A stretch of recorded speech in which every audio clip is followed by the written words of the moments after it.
evening and welcome. Here we go, gentlemen. Sim Racing Club Season 4 and night 1 of week 1, and we're heading to Hockenheim for Player 1 Sim Gear. Welcome back, Magny Core, are we? That's not what I saw on the schedule, but anyway, here we go. All might be revealed in the fullness of time. According to my information, it's Hockenheim Outer, and here we are, zooming in Baden-Württemberg in the Rhine Valley of Germany, and we are in for one hell of a night. Welcome back to Player 1 Sim Gear, and Neil Waters, great to have you back on board.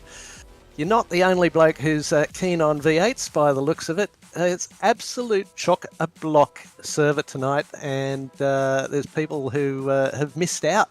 Adam was just saying before we came on here, he was really hoping he didn't have to do dual service for this one tonight, but here we go. It is May the 15th, and it is 2:46 in the afternoon. Track temperature, hot as you like, 39 degrees, and we do welcome back the Super2 V8 Challenge. This is going to be very, very exciting. Of course, Adam Maverick, is hosting our broadcast tonight, and we're very excited to see how this works. We may have a little trouble because of the number of cars on track with a bit of flickering, and as such we probably won't be doing much in the way of replays, because that tends to upset it as well. But Adam, this is outrageous coming into the first race of the season, and Super 2 seems to have been quite the hit so far. Yeah, see, I'm always worried when we get to 40 cars. We've got 60 cars in here tonight, so things are going to get very interesting. Yeah, Jake Jackson suggesting it's going to be fun to watch, and Brett Flakemore already saying this is going to be a full mess. Let's have a look at the grid as we go. Greg Favell just unable to slip into the 129, so 130.1 with a quarter of a second lead over Andrew Dutch. Jason Spriggs and Josh Zuino, he's been doing some laps around here, it looks like, on row 2. Jaden Green, Craig Ruffy, row 3. Tim Harris, Braden Sagassa, row 4. Ryan Tegel and Kevin Coleman, row 5. Hello, Zach. How's the concert? Here we go. Dane Snadden and Mikey Hammond, row 6. Tim Nicol and Mark Horton, row 7. Jared Knight, Nick Wood, row 8. Reese Gosner and Stark on 9. Shane Roffey and Jacob Hughes. Good to see the Roffies coming in to visit as well. Stephen Lawrence, Chris Bleakley, row 11. Glenn Wilkinson, Gary Cousins, row 12. Wood Christensen, 13. Nick Fodiatis, hello Nick. Matt Schmidtke, row 14. Alan Dawson, John Simpson, row 15. Then it's Sharp and Brian, 16. Fraser and Curtin on 17. Lachlan Hewitt, Nathan Schultz, row 18. Jared Gilbert, Damien Taylor, 19. Pete Matson and Greg Brooks on row 20. They keep on coming. Brendan Van Ryn, Julian Mookie, row 21. Beale and Zatira, row 22. Roffey and Colbreath.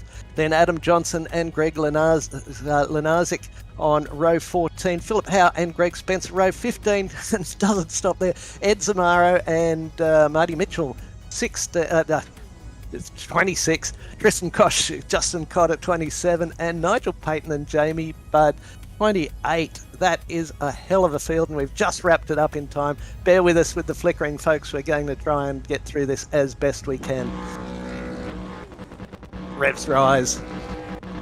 Lights come on.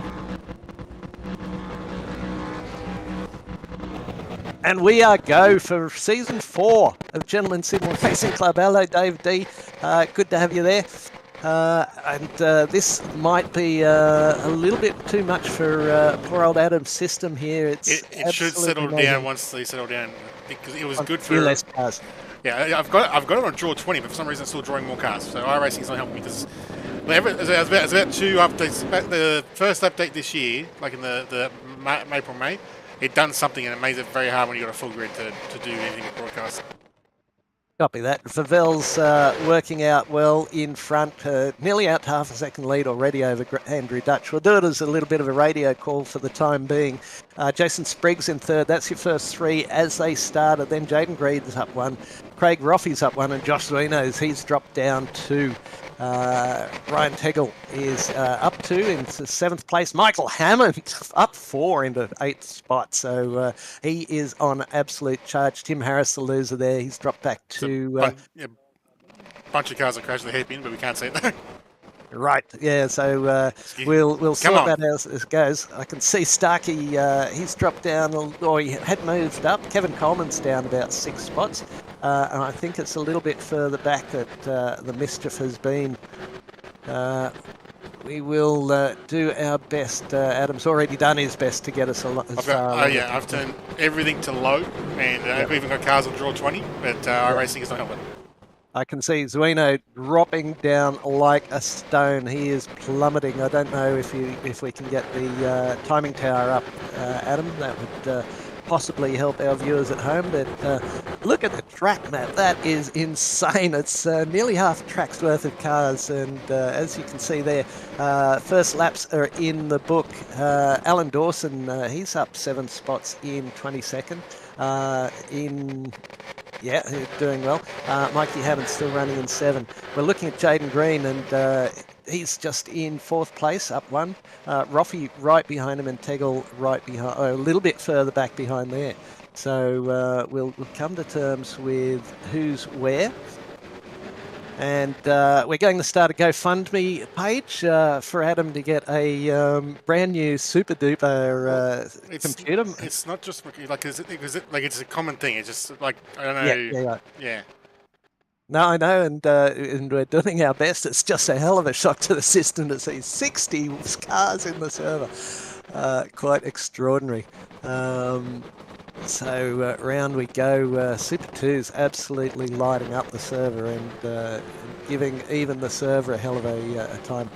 Pavel having set the fastest lap on that first lap round, 1:35.239, and he's got a quarter of a second on Andrew Dutch, so Andrew Dutch hasn't let him get away. We can in fact see the first 4 cars. If you blink in sync with the blinking, they're all within a second and a quarter. Craig Roffey is about 1.5 seconds back. In 5th place, Andrew Dutch just gone past Greg Favell, so he's got a good run out of that final corner. And Adam's just going to try a few more little tricks. And Jaden Green in 4th place actually sets the fastest lap of the race with a 1:32.72. But bear in mind, that was from the standing start, and he was obviously moving before he crossed the line. Favell just sneaks back in front of Dutch, so this could go on for some time. They are neck and neck, and they are absolutely wringing the necks out of these cars. Favell's gone off track. I mean, he just went wide very briefly. Yeah, he just went wide the hairpin. Yep, Adam, I'll just grab your live timing and send that up as a post to Facebook, so that if people want to load up their own version of the live timing, they can certainly do that. And with the way the vision is going, that's going to maybe help a few people. If you can see that. So maybe that'll help you. Maybe it won't, but we'll do the best we can. All right, let's go through this. Andrew Dutch in the lead from Greg Favell. Just a quarter of a second between the 2 cars. Jason Spriggs in 3rd. Jaden Green 4, Craig Roffey 5, Michael Hammond up 6 spots into 6th place. Braden Sagassa in 7th. Dane Snadden in 8th, Jacob Hughes 9, Tim Nicol 10. Then we go through Mark Horton, Kevin Coleman, Chris Bleakley, Shane Roffey and Alan Dawson take us back to 15. Reese Gosner, Matt Schmidtke, Chris Stark, David Christensen and Glenn Wilkinson take us back to 20. Fodiados up 6 places to 7. Matt Schmidtke, by the way, is up 11 spots in 17th. So Fodiados up 6 in 21. Gary Cousins, teammate there, in 22. Dale Sharp, 23. Bradley Curtin, 24. Brendan Van Ryn, 25. Then we've got Aidan Schultz, Aaron Bryan, Pete Matson up 11 spots. Lachlan Hewitt and Nick Wood. That takes us back to 30. Nick Wood suffered very much so in the early phases of that starting sequence. He's back 14 places. And we'll continue on with the field. We will go Damien Taylor, Julian Mookie, Jared Gilbert, Tony Roffey and Philip Howe take us to 35. Stephen Lawrence, Adam Johnson, Greg Brooks, Robert Culbraith and Justin Cotter back to 40.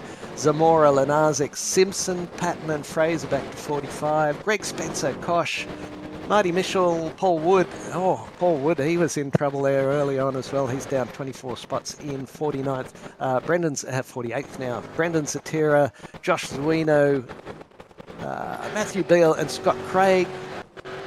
Then Ryan Tegel and Tim Harris back to 55. Then it's Jared Knight and Jamie Budd, 56 and 57. Hell of a night's racing.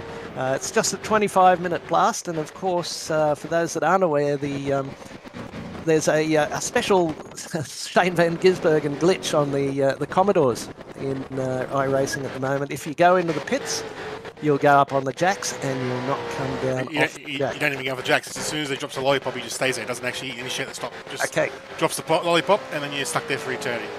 So as a result of that, the club in its wisdom has decided to not make a forced fuel stop, but anyone who's had to go into the pits early from incidents, then and they're in a Commodore, that'll be the end of the night for them. Lighting it up as they... Even if you're in fact, pit lane is officially closed. Okay, copy that. And that will change once, I expect, will change once we get... once I always fix the glitch, we'll go back to normal. But obviously I'm going to have to do splits for next week so we can actually see the broadcast. Yes, indeed. We might have to ask for expressions of interest for people to see just how many people we're going to get.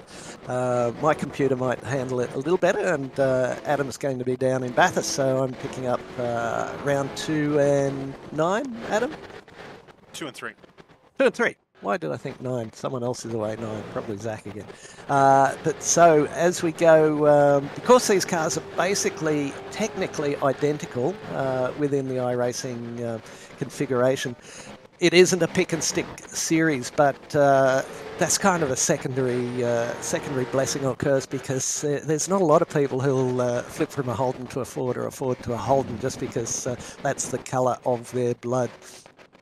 Let's have a look at some timings as we go. Dutch is leading Favell by 1/3 of a second. Jaden Green is in 3rd place. He's dropped back 8/10. And then Jason Spriggs in 4th place is about 7/10. Craig Roffey up 1 spot. He's in 5th place, about 7/10 back as well. Then there's a big gap back to Michael Hammond, 8.5 seconds in 6th place. So got a whole bunch of cars down at the moment. Looking at David Christensen, and the cars around him are a couple in front. Schmidtke, Stark. Christensen goes past Gosner, and they battle it out around the hairpin there. So Gosner, then Christensen, Shane Roffey, Wilkinson, Fodiatis, all in that group, absolutely hammering down the big main back straight, winding it up, and then they'll come into that stadium section. If I'm right in the in which track we're at, there's a lot of cars having trouble getting the power down out of that hairpin at the far end. We've got that tightening right as we head in here. You don't want to run wide there, and then this hard break into a pretty banked corner as we go through. Hello, Declan Reinhardt. Miss you too, mate. Oh, there's a blast from the past. Good to see you around, buddy. You come and race with us sometime. It's great fun, but good to have you tuning in tonight. Not under the best of circumstances with the broadcast, as you can see, but I think it might be just settling down. Yeah, it certainly is. It's the funny thing with the broadcast. Good man. Sims in the shed doesn't deserve to live there, unless that's where you're going to set up. Ryan Shaw, there's 60 cars, or were 60 cars at the start of the night, and it is just too much for Adam's computer. He was hoping for maybe 40 at max, but we've absolutely filled up the server to the brim, and it's overflowing, and it's just dropping pixels all over the place. So I apologise for that. Maybe just keep it on in the background and listen to my dulcet tones. Declan will probably suggest that I might put you all to sleep, but hopefully I've got better at that than lately. Thank you, mate. All right, Jode's broadcast has a major glimpse. Yep, exactly right. And Brian Shaw, I think he's been and gone, perhaps. Dutch, 1/4 of a second to Favell. We've got Green, then Spriggs, then Roffey. They've pretty well settled down. Jason Spriggs is about 1.25 seconds back from Jaden Green, and Craig Roffey's right on his tail. We're looking just a bit further back. Michael Hammond, 11 seconds back from Craig Roffey in 6th place. Then Sagasa Hughes, Snadden and Tim Nicol, who we're kind of riding on board. What's an onboard shot look like, Adam? Is it any better? Onboards would be worse because onboards, see, Copy that. off tracks just freeze the position. Onboards go to back to they swap between the onboard and the scenic, and it flickers totally like that. Okay. No, at the moment. Okay, that's the reason we've got no onboards, and that's the reason we've got no replays, because replays exacerbate the situation as well.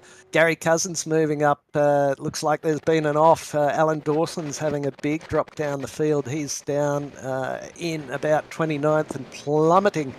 All pretty good above that. They're Dale Sharp up 11 in 20th. Nick Fodiatis up 9 in 18th. David Christensen, teammate for the Aussie racers, who've checked their GT4s into the cab, into the garage. Oh, Ryan Tegel, right, got it.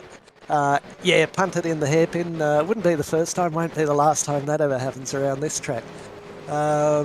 Yeah, so the Aussie racing boys, I would still expect to see them certainly fronting up for the main event of the GT4s later in the week. And is that a Thursday night, Adam? I'll just check my schedule. GT4 Wednesday night, 9 o'clock starts, preceded by the Downforce Legends, which is the SR8s. They're at Snetterton, the SR8s, and the GT4s at the Indy Road Course. Full 40-minute race for the GT4s, so that's something to look forward to. I may as well run through as we've got a moment here. The schedule, for those that haven't looked, is obviously Super 2 V8 Challenge by Player One Sim Gear on a Monday night, followed by a GT3 series from Waste Options. Tuesday night, not broadcast at the moment, Lopesy Racing. Trent Lavis is sponsoring the Up and Comers Championship this week in a GR86, and the GT1 Civil War, the Aston Martin DB9R and the Chevrolet Corvette C6.R on a Tuesday night. Then we go Downforce Legends GT4 Challenge on a Wednesday. Thursday, Formula V's. Hello, Zach. He'll be jumping in as soon as he can for that one. And the Porsche Cup stays where it was. And the road to Indy is the IndyCar this year on a Friday, or this season on a Friday night. So that's our schedule and what we're looking forward to. There's been a lot of chat. Oh, and there we've got Adam's. I was just looking at our schedule, but you can see Monday, Wednesday, and Thursday at this stage are being broadcast. And very big thanks to Daniel Saar, who's bringing us the Wednesday and Thursday night broadcasts. Right, and their Saturday will be Mountain Men, and Sunday is round 2. I'm not sure if it's a round 2 that was on the earlier schedules or if it's round 3. We missed round 2 because that's round 2. They've shuffled it back. Okay, round 2. The initial iteration of it was postponed because of conflicts of scheduling.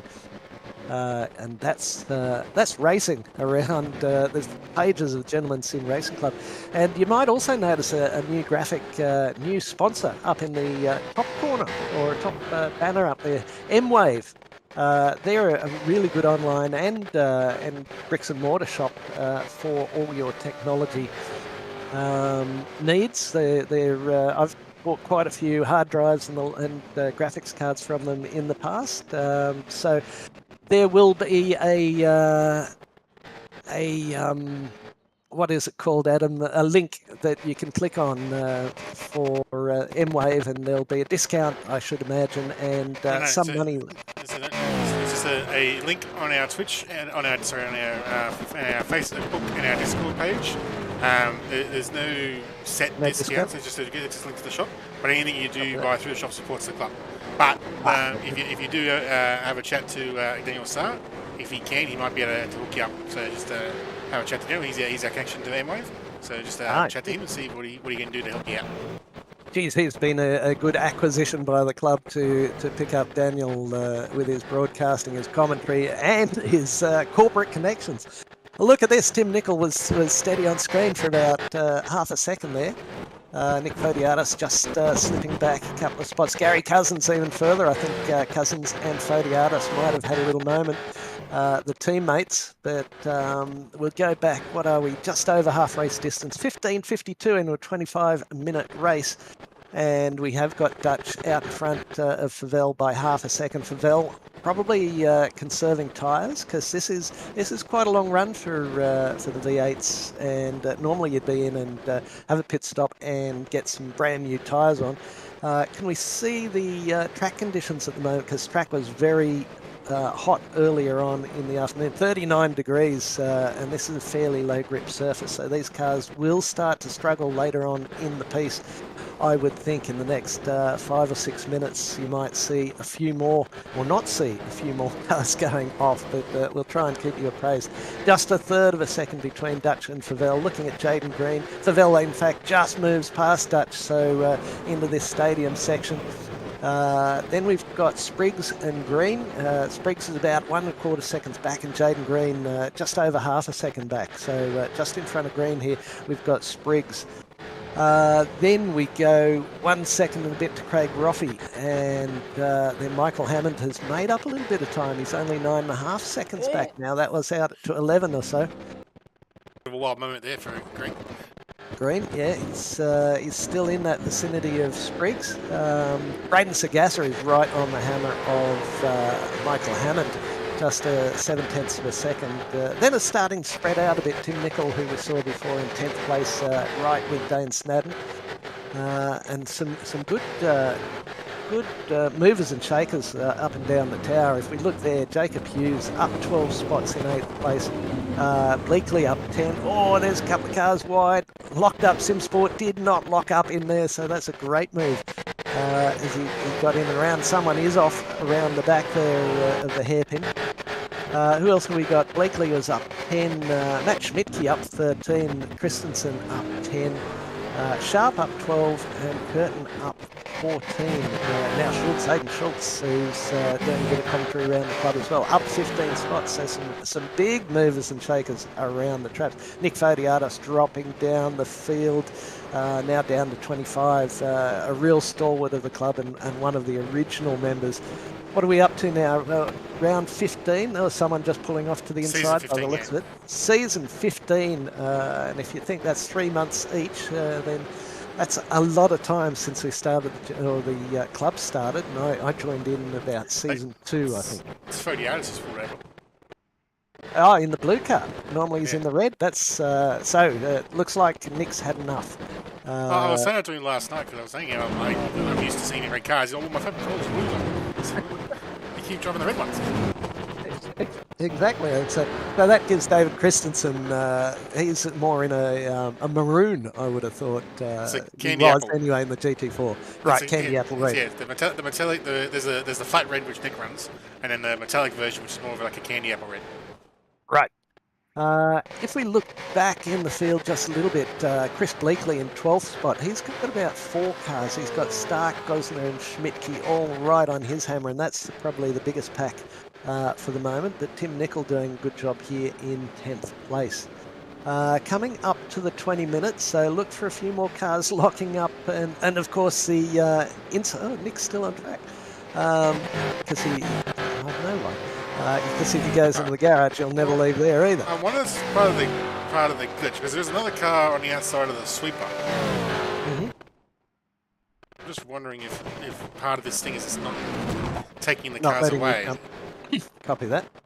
Took the cars away that aren't racing, obviously then they'll have to put less load and you kept a nice smooth sailing. Indeed, but it's the same load. You'll see these cars. Oh, there's a great move there from Nicol and Snadden. If you can just try and figure out which one's which. Tim Nicol in the blue and gold, and Snadden right there. Yep, great work from there. Short blast down to a pretty tricky right-hander where these cars will take a lot of the inside curve. Yeah, I was going to say he's backed out though because it's very hard to go side by side through there. It hasn't backed out much. He's right there. But yeah, these Super 2s, these are 2014 spec, I think. The newer V8s are the 2019 spec.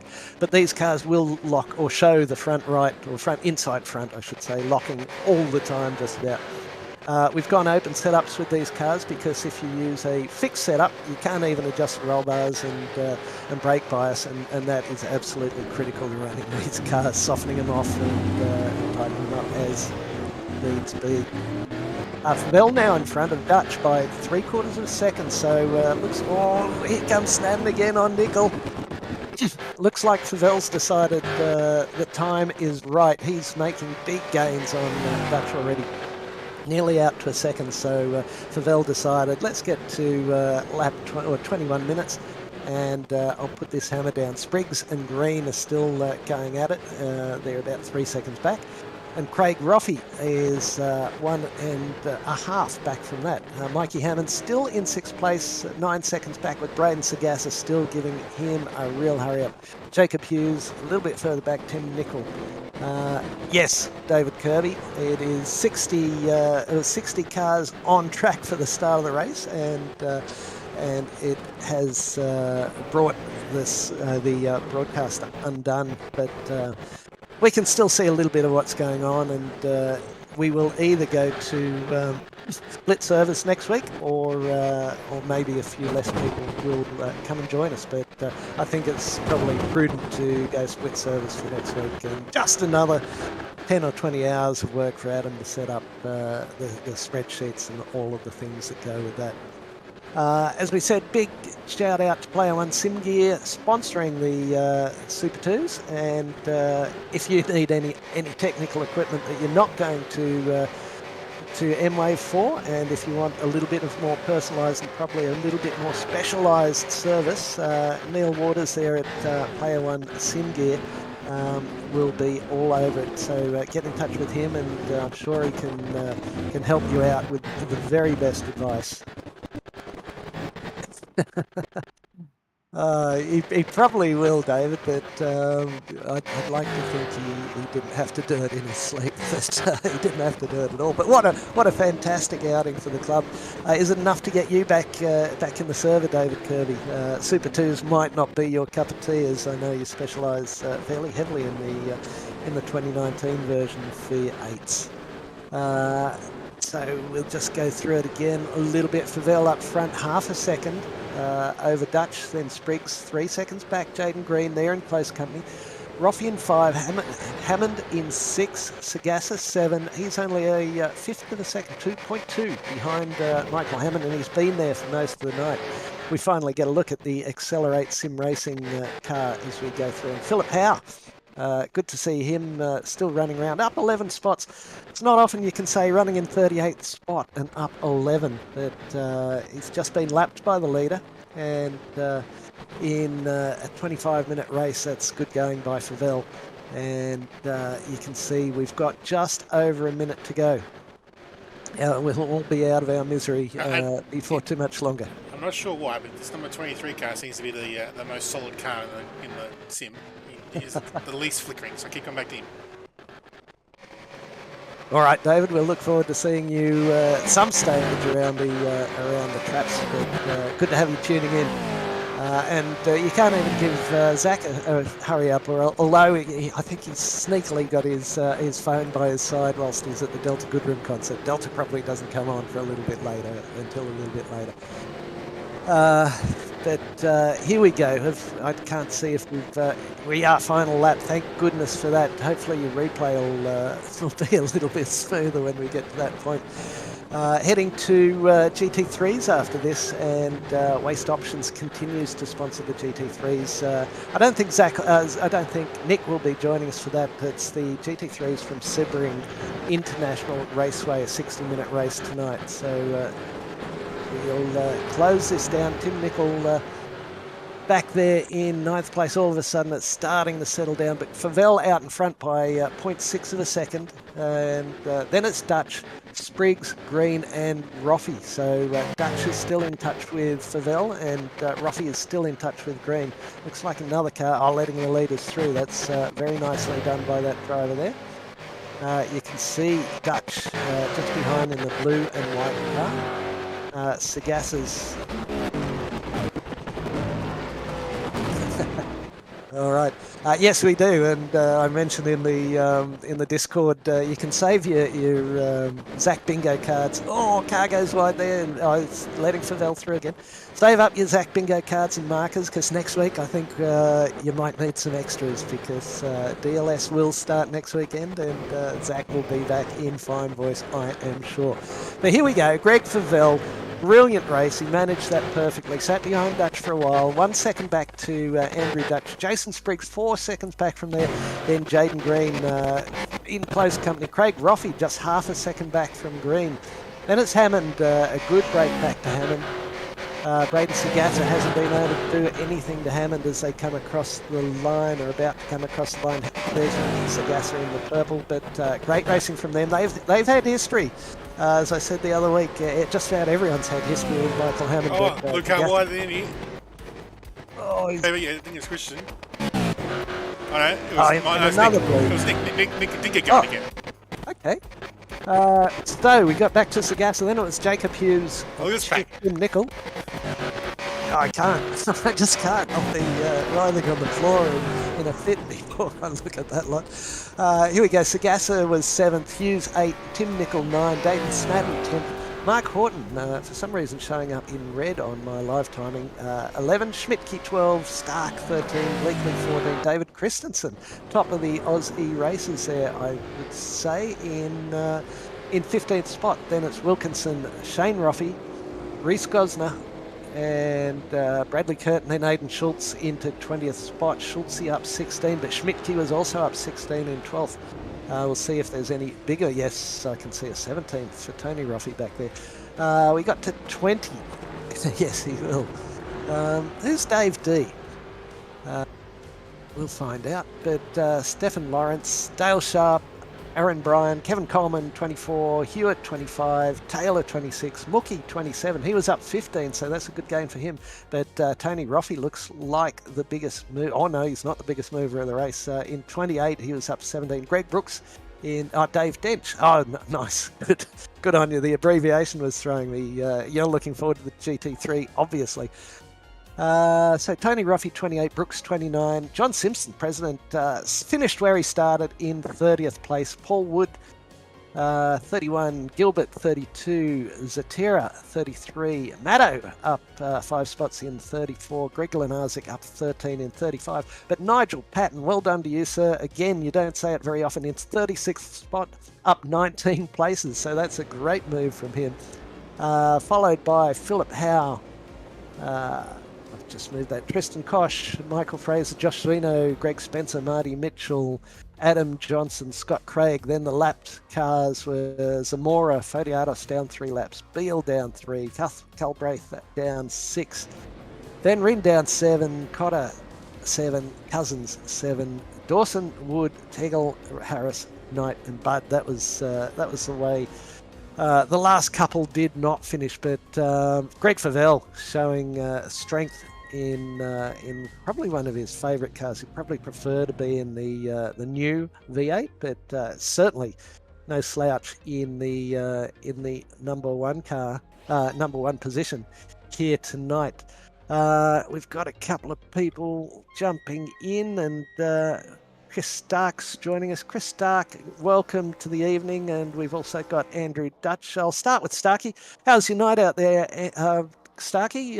Finished in 13th spot, up 5. That's not bad, right? No, up 12th because someone got a 15-second penalty in front of me. Copy that. Well done. That was a lot of cars. That was a lot of cars. Our broadcast, you might not want to watch that one back because poor old Adam's computer was was twitching away like a 70s disco. It was flicking like a mad thing. But some nice racing. How was it on track? Respectful. A lot of respect for a lot of guys. All respectful. A bit of door banging, but that was okay. You could tell that some people had not practiced this track. Yes, indeed. Normally that catches you out, particularly coming in and going out of the pits, but without pit stops at the moment, that wasn't a possibility. But fairly hot track condition. How did the hot tyres hold up through the course of the evening? I was counteracting that with the bars. So I was moving the bars. It went off about, I don't know, 5 or 6, and I had to change the front bar to get a bit more turn in. Then I started to get a bit of rear slide, so I had to soften the rear bar. So it was just moving the bars around, because even if we had a pit stop, I wouldn't have changed the tyres, because the timing, it would have the amount of fuel you need wouldn't have covered the tyres. Okay, but then there's that whole equation of if I'm 2 seconds a lap faster, that'll make up for it. But then you've got to get past people, so track 25 minutes is king.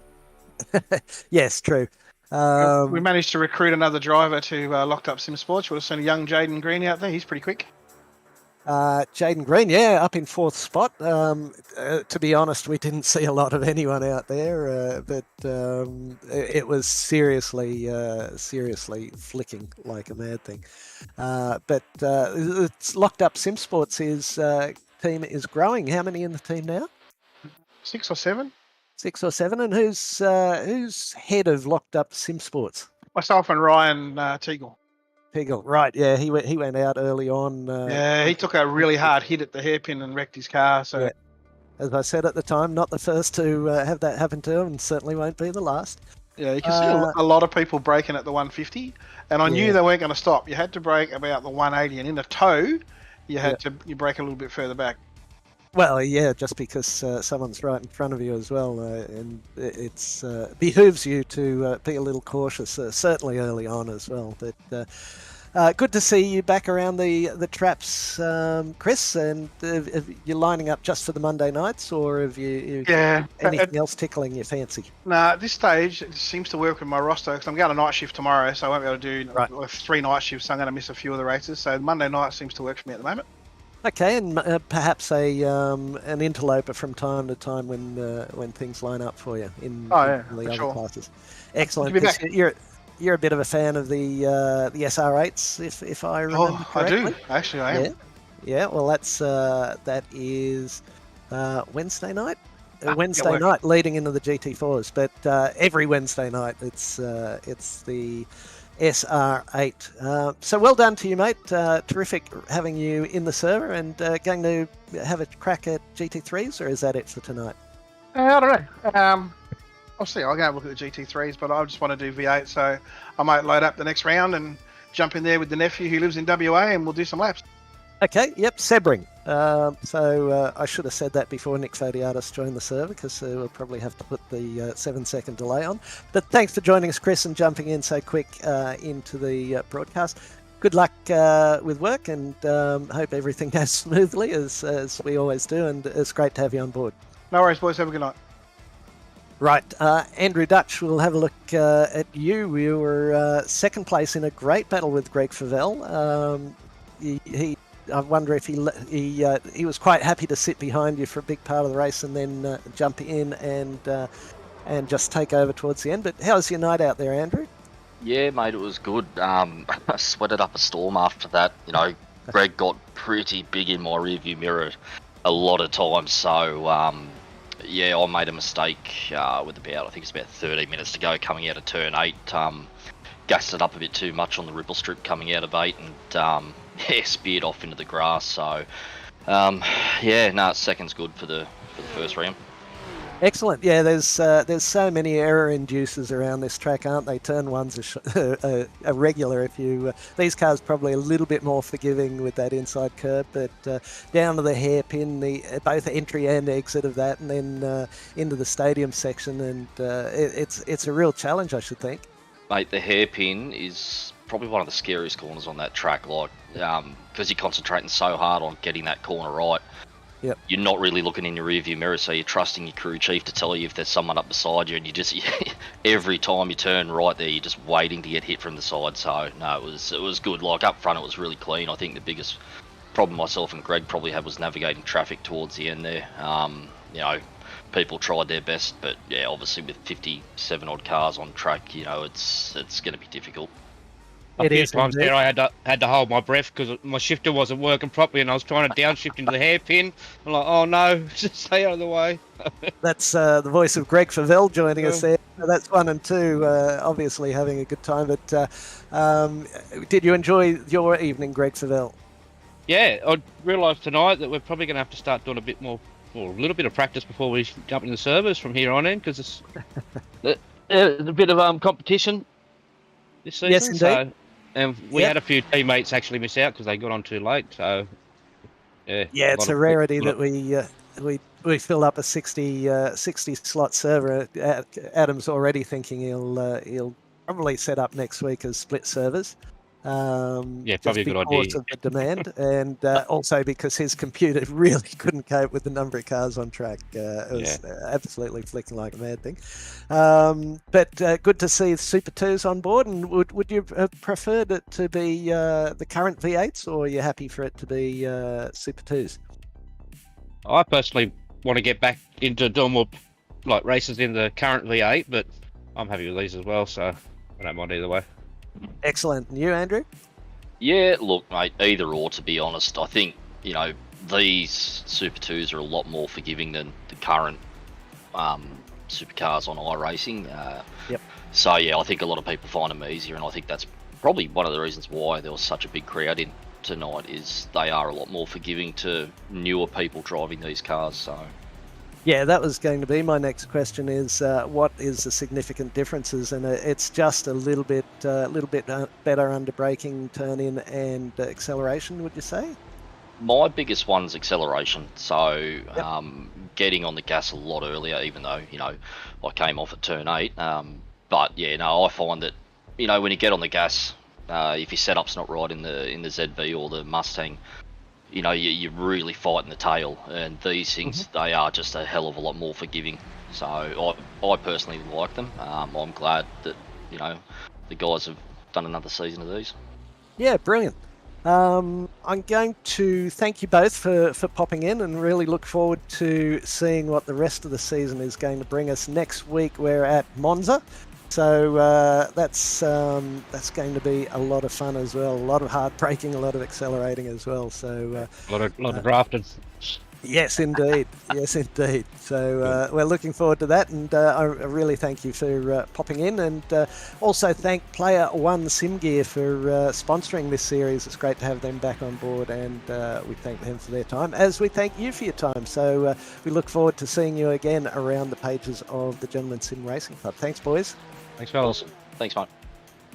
And Nick Fodiatis, welcome to you, sir. Monday night, it's the first time we've had a change on the early race of Monday night for a while. Didn't all go the way you would have liked it to. Good evening, Grant. No, look, Bailey Ladder's car was all right. I haven't done a V8 in a very, very, very long time. And then the nut behind the wheel forgot to put fuel in it, so decided to sit at the hairpin and watch the rest of the race there and just make it across the line on the last lap. So I don't know if that'll do anything to be classified as a finisher, but whatever. It was good. 50 something or other cars in the server. It was a bit mind-boggling. And plenty who couldn't get in as well. We filled it up to the top, and even then a couple more drips on top of that. So yeah, I don't know how we're going to divide it, but yeah, it should be good. But look, Monday night's early race, I can do it. I can't do the later one so much, and plus it's around this place, so I'd rather go look at the back of my eyelids in this one. But no, all in all, it's quite good. I know my teammate Mikey Hammond was in the top 6. Yes. I haven't got the results in front of me. No. And yeah, like the rest of the team pretty much started nose to tail from like 25th to 30th or something. So it was good fun. It was just basically waiting for the hand grenade every lap for it to go off at the hairpin, and then dodge the cars and then move up. Yeah, and try not to spin out as you took a little bit too much riffle strip on the exit. But I was saying that you probably heard to the boys, plenty of error inducers around that track that will catch you out the second you're not right on your game. Yeah, well, yeah, exactly. I was actually driving very conservatively, but I still ended up with 9 incident points, and it was not from driving errors. It's from I did have a driving error where I missed the yellow flag. Everybody checked up, and I flew past somebody, but I tried to redress, but they didn't want it back. So okay. Yeah, onward and upwards. Hopefully next week should be better. Yeah, Monza. So Adam's already talking about setting up split server, although he didn't want to have to do that. But all these treacherous corners to the hairpin at Hockenheim, now turn 1 at Monza. This is going to be fun. Yes, we know you've had history at turn 1 at Monza as well, haven't you?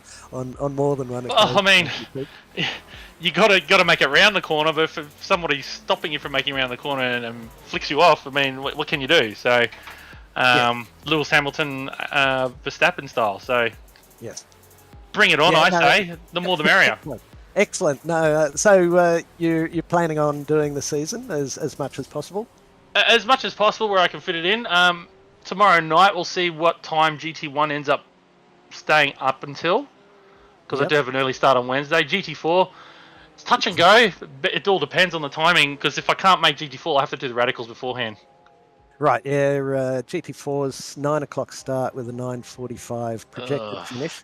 The GT1s is a 9:40 start with a 10:15 35-minute race, so 10:15. Looks like I'll see you guys next for the radicals. Yeah. Oh, okay. Yep. Downforce Legends 7:45 to 8:30 on Wednesday night. Yeah, just these later ones, I just can't get them in. Yep. Snetterton. I don't think that's one of your favourites either, is it? Such an underrated track that people don't use. Oh, you like enough. that one? Yeah, Love it. Yeah. Yep. It's the 200 version of the track there. I think there's a 200 and a 300, isn't there? All right. 100. Well, and a 100. I was going to say that, but I wasn't entirely sure, and neglected. But thank you for picking that up. Great to have season 4 back up and going. It's clearly very well attended. It looks like there's a stack. What is there? There's about 35 cars in GT3 Pro. Which we're watching the quali at the moment, and thank goodness with only 35 cars, it's not flicking like mad. You might not want to watch that one back tonight, because it was, I would say, having a history in television, it was completely unwatchable. So the 60 cars just absolutely strangled Adam's CPU. But we'll do better next week. Fair enough. All right, well, have a good call, guys.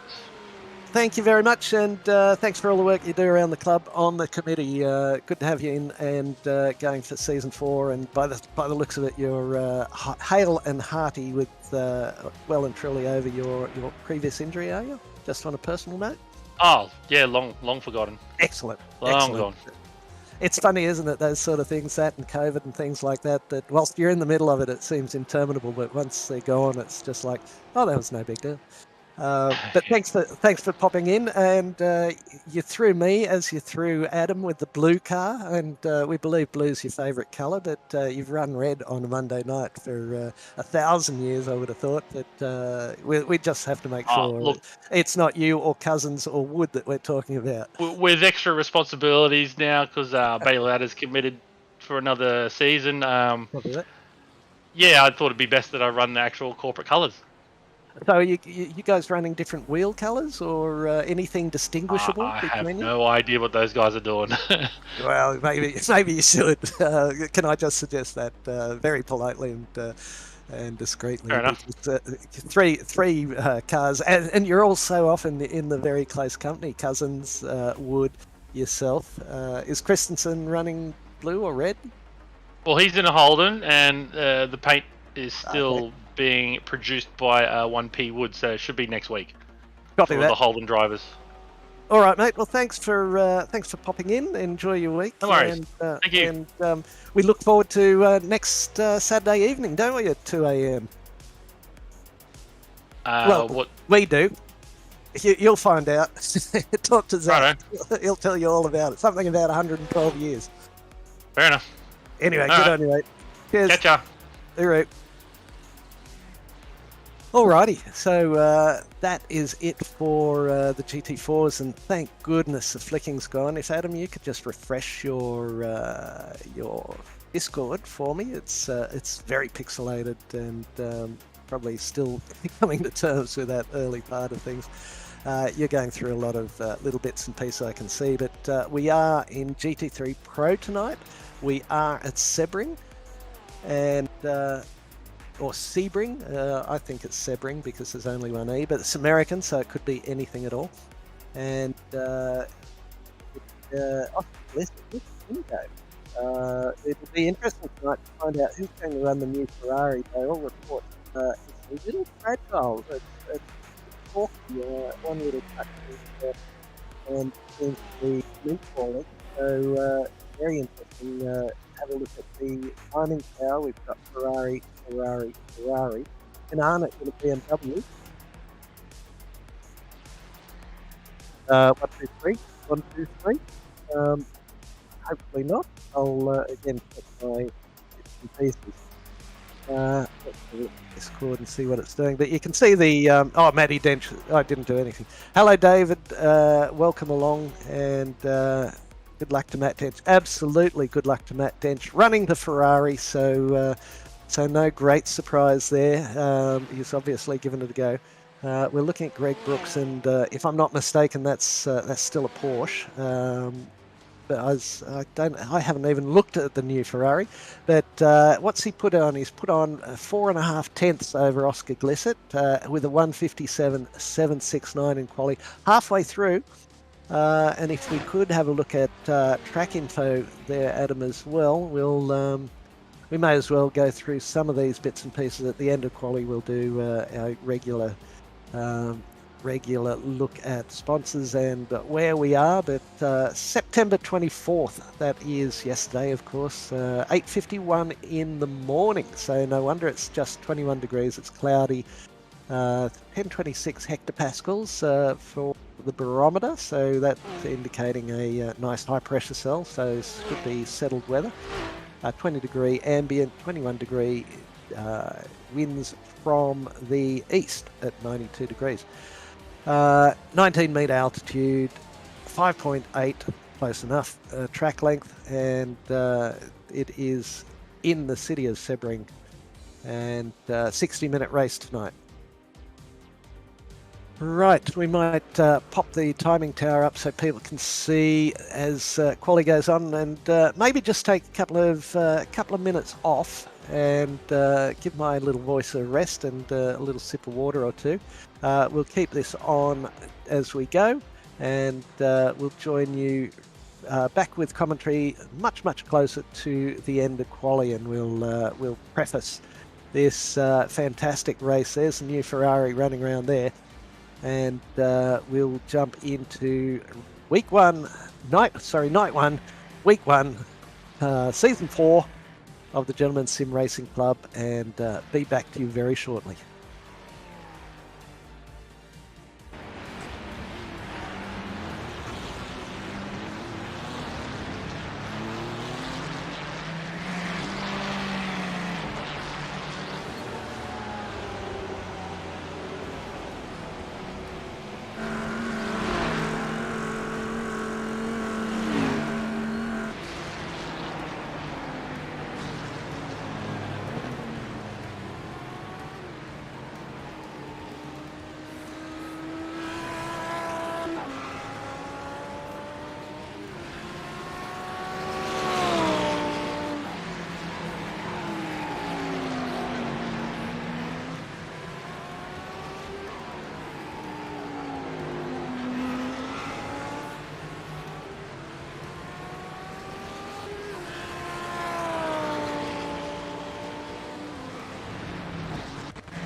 Welcome back as we travel around the globe, and we're heading for Florida and Sebring, and we zoom in on this this old Air Force base, and it is the city of Sebring, state of Florida, in the grand old country of the United States of America. And as we all know, very bumpy track. I've just been told we're working in the night time for the last little bit of this race, so the last 20 minutes or so will be post sunset. And it's going to be a real challenge for these drivers. We've got about 36 cars in the service, so the server's hanging on very much better. Here we go. It is September 24, 9:14 in the morning. That'll jump over in a minute, no doubt. So we'll leave those details for the moment. 5.8 kilometres, altitude of 19 metres, and we are here for Waste Options, and we thank them very much for their ongoing support for this final season of the year, 23D, as we roll around again, and a fantastic turnout for our earlier race for Player One Sim Gear. But big thanks to all our sponsors. We see them rolling across the top. Player One Sim Gear. Then we've got Waste Options on Tuesday night. We've got Lobesy, Trent Lavis with Lobesy Racing is sponsoring the up-and-comers, so big thanks to him. Wednesday night, we've got the Orbic GT4 Challenge, and Porsche Cup goes without a sponsor. We thank Blackout Solutions for their wonderful support over the previous seasons. And if anyone would like to have their name up in lights, then contact the club, contact the committee, because we'd love to have you in there and getting your name on telly. But as well, we thank M-Wave, who will give us have given us an affiliate link for purchases, that some money from that purchase will go to the club. But here we go, Matty Dench, 157.769, running in the Ferrari, which is no great surprise. It seems it's half Ferrari Cup tonight. Oscar Glissett, the young fella, also in Ferrari, nearly half a second back, so Matty's just gone and brained it. Simon Cox, just 3 tenths behind Oscar Glissett, alongside Jordan Malcolm, who's jumped in there in the BMW, so great to see a different car. Then it's Distill and Arnott on the third row, Hewitt and Holgerson on the fourth, Nick Wood and Jared Knight on the fifth row. Over the page, and we'll see a couple of new names in here who've popped up from the AM split. Thomas Martin, Jake Jackson, row 6. Yes, 6. Dutch and Chapman, Sam Chapman in row 7, Correa and King in row 8. Then it's Guy Leach, Ben Woods, row 9. Luke Hay and Reese Dickinson in row 10, on row 10. Barker and David Johnson, good to see David Johnson back around the club. David Riddell and Daniel Hill in row 12. Fuge and Carew, so Fuge I think has come up, perhaps, maybe not. That's row 13. Scott Wood and Matt Carrick in there. Alex Schmidt and Bevan Moyes, it's on the 15th row. Bevan's not normally quite that far back. Then we've got Dean Eldridge, David Christensen, Adam Chiplin and Greg Brooks. I think we've got Adam Holland and Jeff Adams tucked in behind those two, who have come up from the AM split as well. So that's the way it works. You do well in the AM split and you get a lovely little invitation, a golden envelope, figuratively speaking. But here we go. Not a real long rollout. It's just around the final part of the back straight through Sunset Corner, and we'll find out exactly why that's called Sunset Corner during the course of the race. And over the start finishing line, Dench in his usual gold and black, and Oscar Glissett there right alongside. So good to see the young fella doing well. He'll probably leave this a while, not give anyone too much of a toe down here. Lights are green, away they go.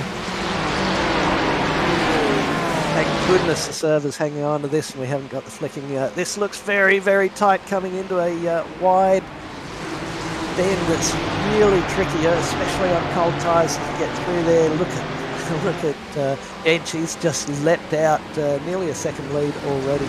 And tightening corner here, cars doing a very good job as they go through. Not so much the cars, but the drivers doing the job. And cars squirming around a bit. The twitchy foot lilac, is it?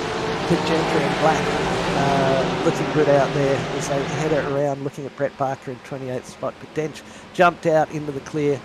We'll get a couple side by side here as we enter this quite a hard. It's just about a hairpin as we go through there and wind it up. Very, very bumpy track, and I didn't see the temperature on the race server, but it's into the evening, so it's probably around about the same temperature, maybe 22, 23, 24 degrees as we go through. Guy Leach there in the martini colours. And it is 5:37 in the evening, so look for it to start getting dark. And look at Leach, he's all over the back of Luke Hay, right in front of him, and the Porsche. Have a look at the tiny little brake lights, you'll see them just pop on, really easy to miss as he comes into here. There they are underneath the big red bar, and just about impossible to see. Take plenty of curb. A lot of cars go big and wide out there. There's no off track there, and it gives. Hayes going to be in trouble here. He's run out on the dirt a bit. Did well not to spin it around, as we know how much those Porsches love to spin around. And he pulls up alongside. He'll just show the nose, drop in behind, and about 18, a bit like Circuit of the Americas, about 18 different lines he can take through that corner. Tight in, tight out, all sorts. And he's come up alongside him again. This will be interesting if we jump to the wide shot as we come round turn 1. And will Hay try and stay there?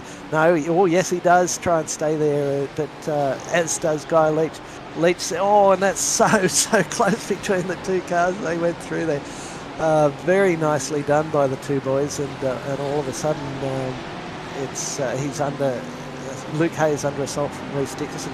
But up front, Matty Dench leading by about a second from Simon Cox, who got past Oscar Glissett. So Cox up into 2, Glissett now in 3, Jordan Malcolm sitting in 4, and as you can see on the tower, it's all within half in a second is the red numbers, and the yellow numbers are between half a second and a full second. So it is very close, because the draft does tend to keep cars very much in touch with one another.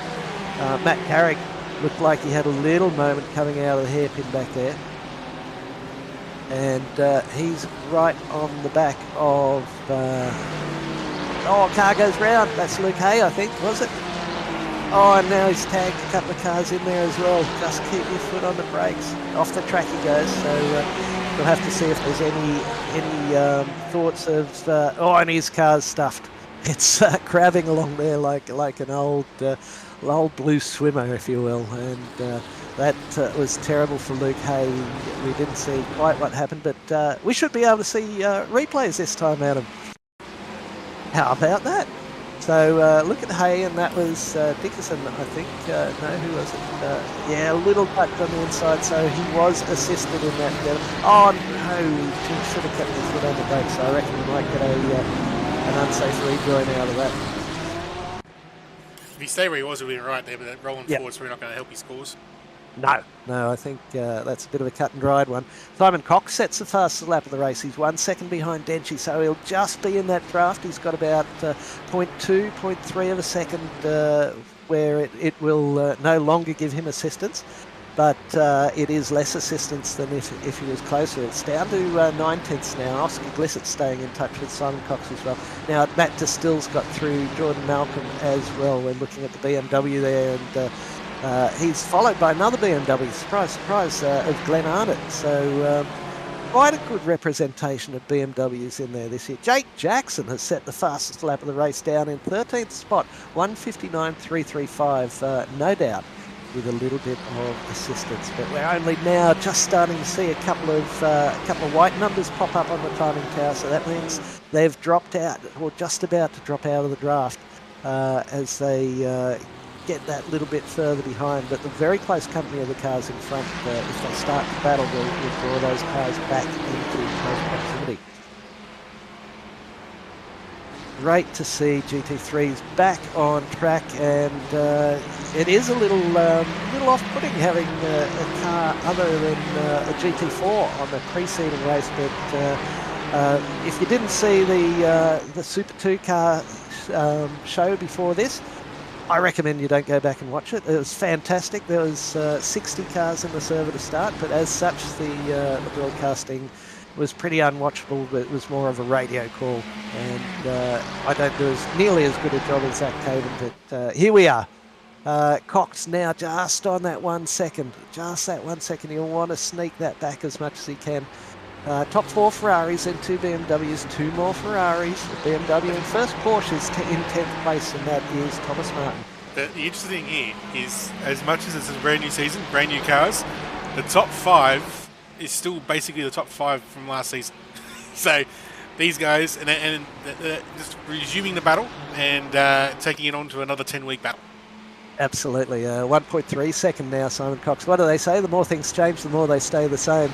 And, of course, at the front of the field, Matt Dench now eking that out to 1.45 seconds, just about a second and a half. So Denchi's absolutely hammering it. I dare not say that he's probably saving some fuel, but he's probably saving some fuel.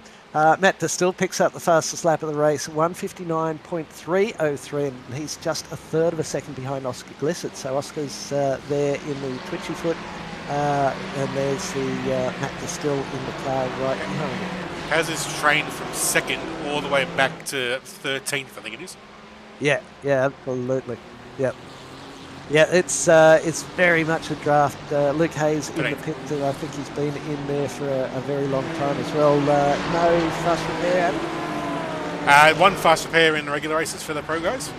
Okay, a lot of that's probably a tow, I should think, or else he's pulled up stumps already, because that was an unfortunate circumstance with him getting the tap down the far end there. He was completely faultless to that point, but then just rolled forward. And what have we got here? Adam Chiplin in the twitchy foot. He'll just close it down.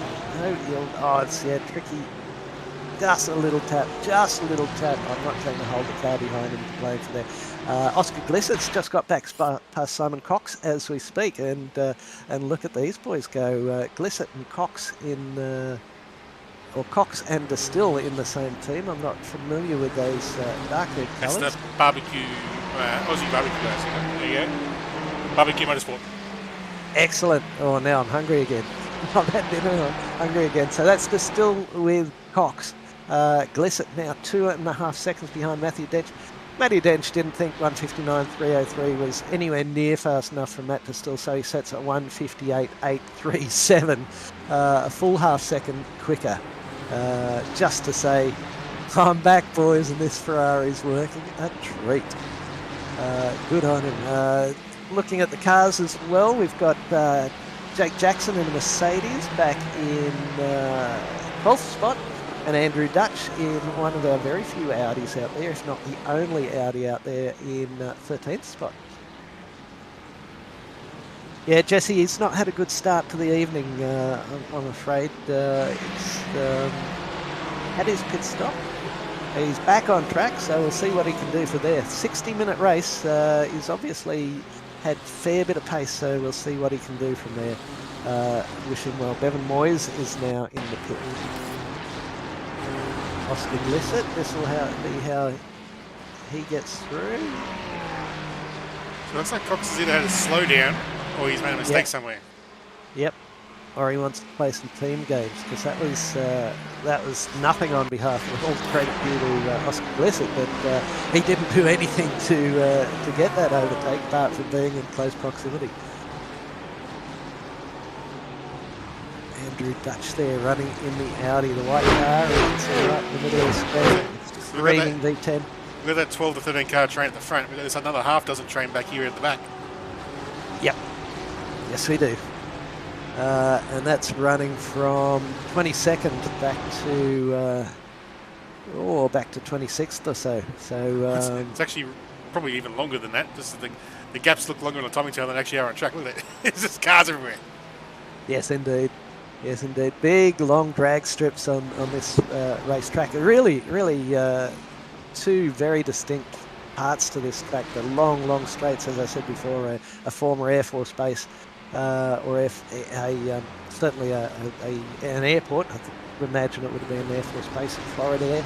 And so the long parts, and then into the squirmy bit that they're in now that tightens up on itself as you come around. You don't want to get too wide onto that ripper. It ruins it all the way down to the hairpin. Yeah, you got basically the really bumpy airfield section, and then you got like a sort of more sort of parkland, sort of semi-permanent track section on the top half of the track map. Yep, I think we've got an imposter in car 9 there, because I don't think Joe's in the close split, so we'll try and figure out who car 9 is. That's just the database picking up a number and assigning a name to it. I can't see a car 9. There's no car 9. I think maybe it's car 90. No, that's Jordan Malcolm. Lee's at a Barney there. Never mind, he's probably listening in and he'll... oh, hang on. Here we go. No, that's Callum Heinrich. No. It's because Hendo's sending us stuff from Mansfield. Oh, okay. It's one way to keep in touch. Oh no, there'll be Lee. I think whichever one is in the one of them. Yep. I think it's Lee. Lee's in here sending us stuff from the wrong one. Not to worry. There you go. So we can get some information from the M-Split. Indeed. So Joe had a little bit of contact there. But have a look at the lead out in front. Denchi out by 4.19 seconds, and last lap round he was 7/10 faster. And he's just going on with it. He's really stretching this Ferrari's, giving it a good old gallop and stretching the legs out in front. Blissett may be holding these boys up a little bit. They might be playing fuel games in there. 58.718 now for Denchi. Goes just a little bit quicker. Now 8/10 faster than the last time round. No, a full 1.1 seconds. So I reckon Blissett might have had a little bit of moment back there, and he's under plenty of pressure. Just a young fella and doing a good job of it. But these Barbecue Motorsports boys look like they're just settling in for the long haul here. Already 12.5 minutes into that 1 hour race, and Blissett just a little bit wide on the dirt. You don't want to go any wider than that, or else you're in all sorts of grief. Big hard braking down the end here. Just about now. Slam it on, turn it in, take plenty of that inside curb, line it up. It's almost a straight line out of there once you're on it. And you come down here into another hard braking right turn. A little bit of a left kink first, just to upset the car that little bit. Big slam. This new Ferrari looks very nice though, certainly in those barbecue colours. Skid lid art, is it, on the side? Yes, it is. And then another fairly straight run until you get this right-hander at the end, winding you through. Another sequence of very shallow corners with flat curbs. and then into the final right, or the big right-hand turn on the back straight. So watch them go, I've jumped forward a little bit, right and then the left, and then they'll swing wide. They go out onto the tarmac, the asphalt, the concrete out there, and wind it up. Very common to see cars run just that little bit too wide there and end off in the weeds. It looks like the Audi just brought up a little bit of dirt, as does the Martini colours of Leach back there as well. But Draft City as they charge down here. Mr. Martin, Thomas Martin, just breaking the train. He's 1.2 seconds back from Wayne Hewitt. If he can get just that little bit closer, he'll get back in that draft and close it down. But moves there. Matt Distel moves past Simon Cox, and without too much protestation from Coxie, Distel just put it there, and he's saving some fuel. Maybe it's Coxie's time to save a bit of fuel as well, or maybe Distel thinks he can put a bit of extra pressure on Blessed. Alex Schmidt here, and going big and wide around there. Oh, that's Sunset Turn, and that's very common, and it's also very common to collect a car as you start to get moving again. Fortunately, had just enough of a gap. Aussie racer car in there. We'll have to pick up who that is. Christensen, David Christensen. Doing a good job too, in 27th place in one of the Porsches. Looks like the Audi there is either just moving up a little. No, Jared Knight's the one moving up in the BMW of the HTS Racing team. How is the Serenity? And around Sebring with 35, 36 thundering GT3s. Not much Serenity there. But doing a good job. That was very nicely done by Jared Knight. Jake Jackson in behind him, Andrew Dutch. So it's Jared Knight in the BMW, and Jackson in the Mercedes, and Andrew Dutch in the Audi. And Sam Chapman tucked in behind there in 14th place in another BMW. So Sam, one of our broadcasters and one of our committee members. A little bit of dirt on the outside for Jared Knight, but he's doing a good job. He's just down one from where he started. Doing a good job indeed. Dench just keeps ticking off those slightly faster laps. 58.632. He's taking a 10th off here and there, last lap round.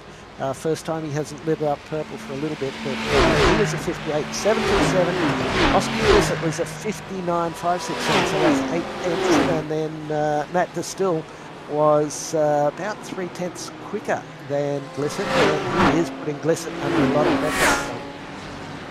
Looks like Jake Jackson having a go at Nick Wood. How is the distinct different note of the Audi then? Oh yeah, it screams, doesn't it? You've got the Mercedes that growls as it goes past you, and then the Audi's but yeah, very, very distinct. That's why I can't drive that other Lamborghini. Same engine, same car basically, but I run it through speakers and it gives me a headache in 5 minutes. But they're still doing a good job. What we're looking at here, Ben Woods, another brand new committee member in the Ferrari, DRE, sponsoring the Twitchy Racing there. And new Ferrari is certainly very, very popular. We don't have our regular Singaporean in with us tonight. It'll be interesting to see if he's probably off on holidays again. Yeah, Mitchell not here tonight, but we may see him in other parts during the season. Yep, yes indeed. He's got the life of the expat English chap living in Singapore, so I think he's on a pretty good wicket there, and he does like to get back to home country and surrounds as often as he can, I believe. But otherwise, there's some other things keeping him away from the circuit, but he's always a regular. Oh, that was a little bit wide from, who was it in front of Woods? Richard King. Richard King just a little bit erratic, and now it is Ben Woods that's got a run on him. A little bit of a run on him, and he does get by him. Sunset Bend, final turn, or final 2 turns as you go into, oh, look at that, very, very close. As you go through there, wide as you like, and bumpy as hell, so you've really got to set it up, your commitment in the first part of that corner. is going to make or break your whole move through there, and your speed down here to the end of the main straight. Again, you come in here, and no real brake markers there, no real really distinct turning point. Oh, that's late. He's done well to hold that up, Richard King. That was very, very late. And the car in front, Ben Woods, I think, saw, that's going to compromise him out of there too. Woods has just dropped to a wheel in the dirt, but King might just be happy to sit here for a moment and keep him under pressure. Ditch out in front, 58.599, still travelling at 8/10 quicker than Nosty Glissett with a 59.342. His fastest lap of the race, but Matt Distill just a tenth quicker again. But great view of this. You come down here, 4.32. There's about 250. Just hit the brakes there. A little bit of the inside curb. Wind it up here. Get the car through this next one. Nice and straight on the braking into this turn. Take a little bit of curb. That'll just tuck the nose around. Wind it up. This is pretty much dead straight through here. Very little much going on in the way of braking. Just tap the inside curb. Tap the inside curb. Brake now, and got to get in and across that curb. Plenty of taken there. And swing it wide. We've seen some cars take a much narrower line and actually do an overtake through there.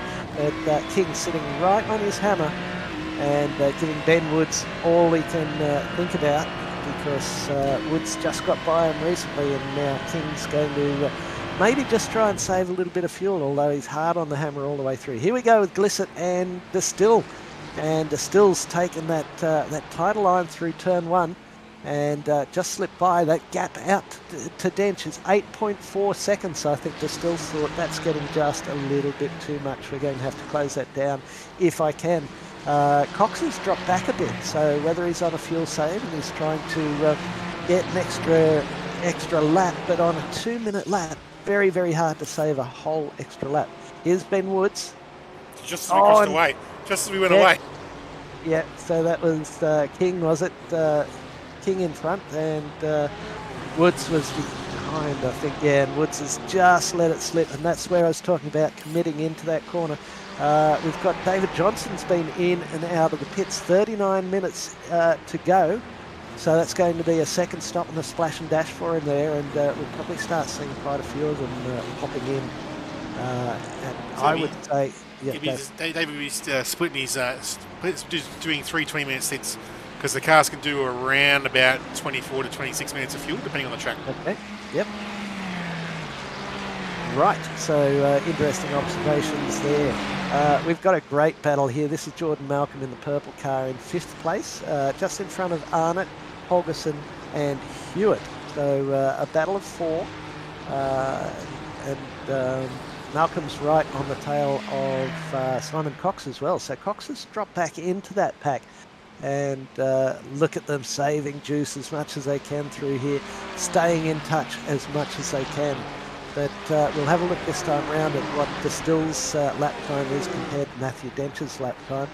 Matthew Dench sets fastest lap of the race, another couple of hundreds taken off that. 58.5. Glissett's come into the pits. Simon Cox has also come into the pits. There's 59.2, so again 7/10 of a second. Matthew Dench stretching the lead, which is now out to 9 seconds. Jordan Malcolm now inherits 3rd place. He's 4.3 seconds behind. And if this group has their wits about them, they'll just tuck into concert here and hello Zach at the concert, in fact. But they'll just sit in the train and hopefully work their way up towards Jordan Malcolm, and with Malcolm work their way up towards the steer. So to give an idea on Denchi's pace, he's obviously down to 58.5.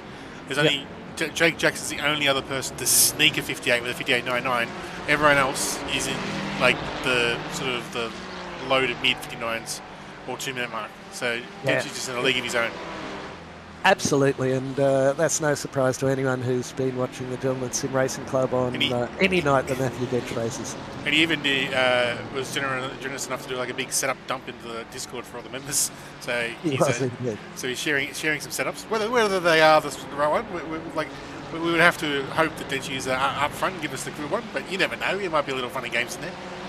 Well, I think he could give people his setup because I don't think anyone else could drive it quite as he does. Well, I think he has it on the edge.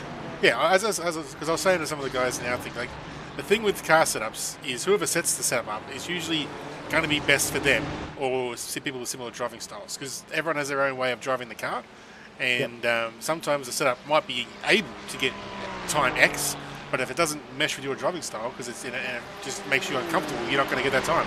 So you still have to also slightly tweak them to make them into your comfort zone. Absolutely, because some people like a slightly higher rear end for a little bit more front downforce. Look at them all dive into the pits. All of them.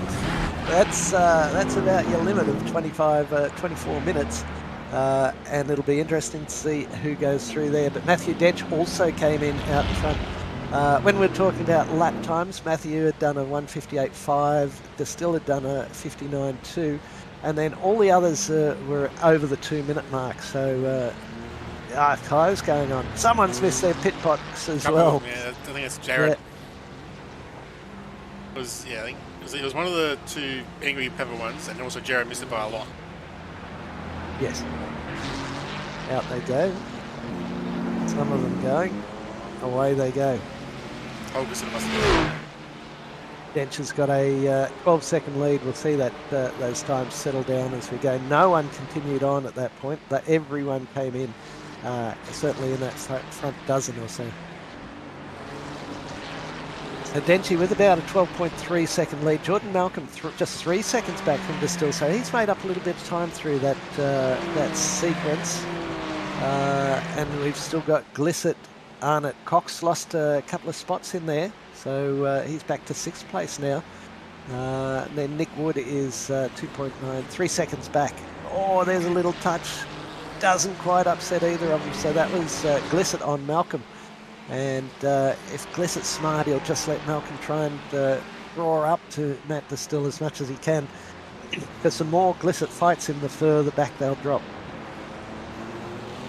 It'll be interesting to see Nick Wood in 7th place. He's his next gap of 3 seconds to Simon Cox, and it'll be interesting to see if Cox drops back out of this group as well as he did with the other group. But Jake Jackson up into 9th now, and that's the next group. So interesting little strategy play with the GT3s is we've got the fuel limit to limit them to only about 25 minutes of fuel to forces a few pit stops and some strategy play. But also on top of that, they only have one spare set of tyres in the garage. And the way iRacing worked is not like V8 supercars where you get a bank of tyres. It's actually a set. So the front left is the front left. Yep. So you can't rotate put a front them out. right on the front left. No. So basically, the other little wrinkle in the thing is it takes about 17 or 18 seconds to fill the car from empty, but to do the 4 tyres and fuel is about 22 seconds. Right. So if you want to get all 4 tyres at once, you've got to sacrifice a bit of time to get that grip. So what most of these pro guys do is they'll take 2 tyres, one side tyres on one stop and the other side tyres on the other stop. And whichever way they go is depending on whichever way they want to preference their driving style. Well, here comes Jackson making great move on Wayne Hewitt. Brilliant work there, and Nick Wood just in front had a very brief off track. And there it is again, the yellow or the candy green with the orange wheels of Nick Wood there. But Glissett now just dropped a second back from Jordan Malcolm. Glenn Arnott is right on Glissett's tail. And Simon Cox has indeed dropped back 1.6 seconds from Glenn Arnott. And Nick Wood is about 3.5. So he's lost about half a second on Simon Cox. Starting to evolve up the front there. But Jake Jackson doing a great job. Our little WA mate over there. So another little annoying thing for some of these teams is iRacing did an update on the default numbers that they paint on the cars, and so they're basically the default background is switched from a white background to a black background. So now the number text is switched from what was white, so what was black to white. So as you can see here, Jake in the 1-9 guys, they were set up for last season with a nice white background, but now that the number changed to white, the white text and white background doesn't show up. So the invisible number. You got to go in and just tweak your number plates to get your numbers to show up again, or if you've got your subscription with Trading Paints, make your own custom one. Yeah, yeah. So it's the old polar bear in a snowstorm trick. Pretty much. Alrighty. Wayne Hewitt just backed by Jake Jackson. Looks like Jake might slow down. slow down there. Yeah, absolutely. So as you can see here on the back of the Ferrari's got the new number plate because it's a new car, so obviously came with the new number plate already installed.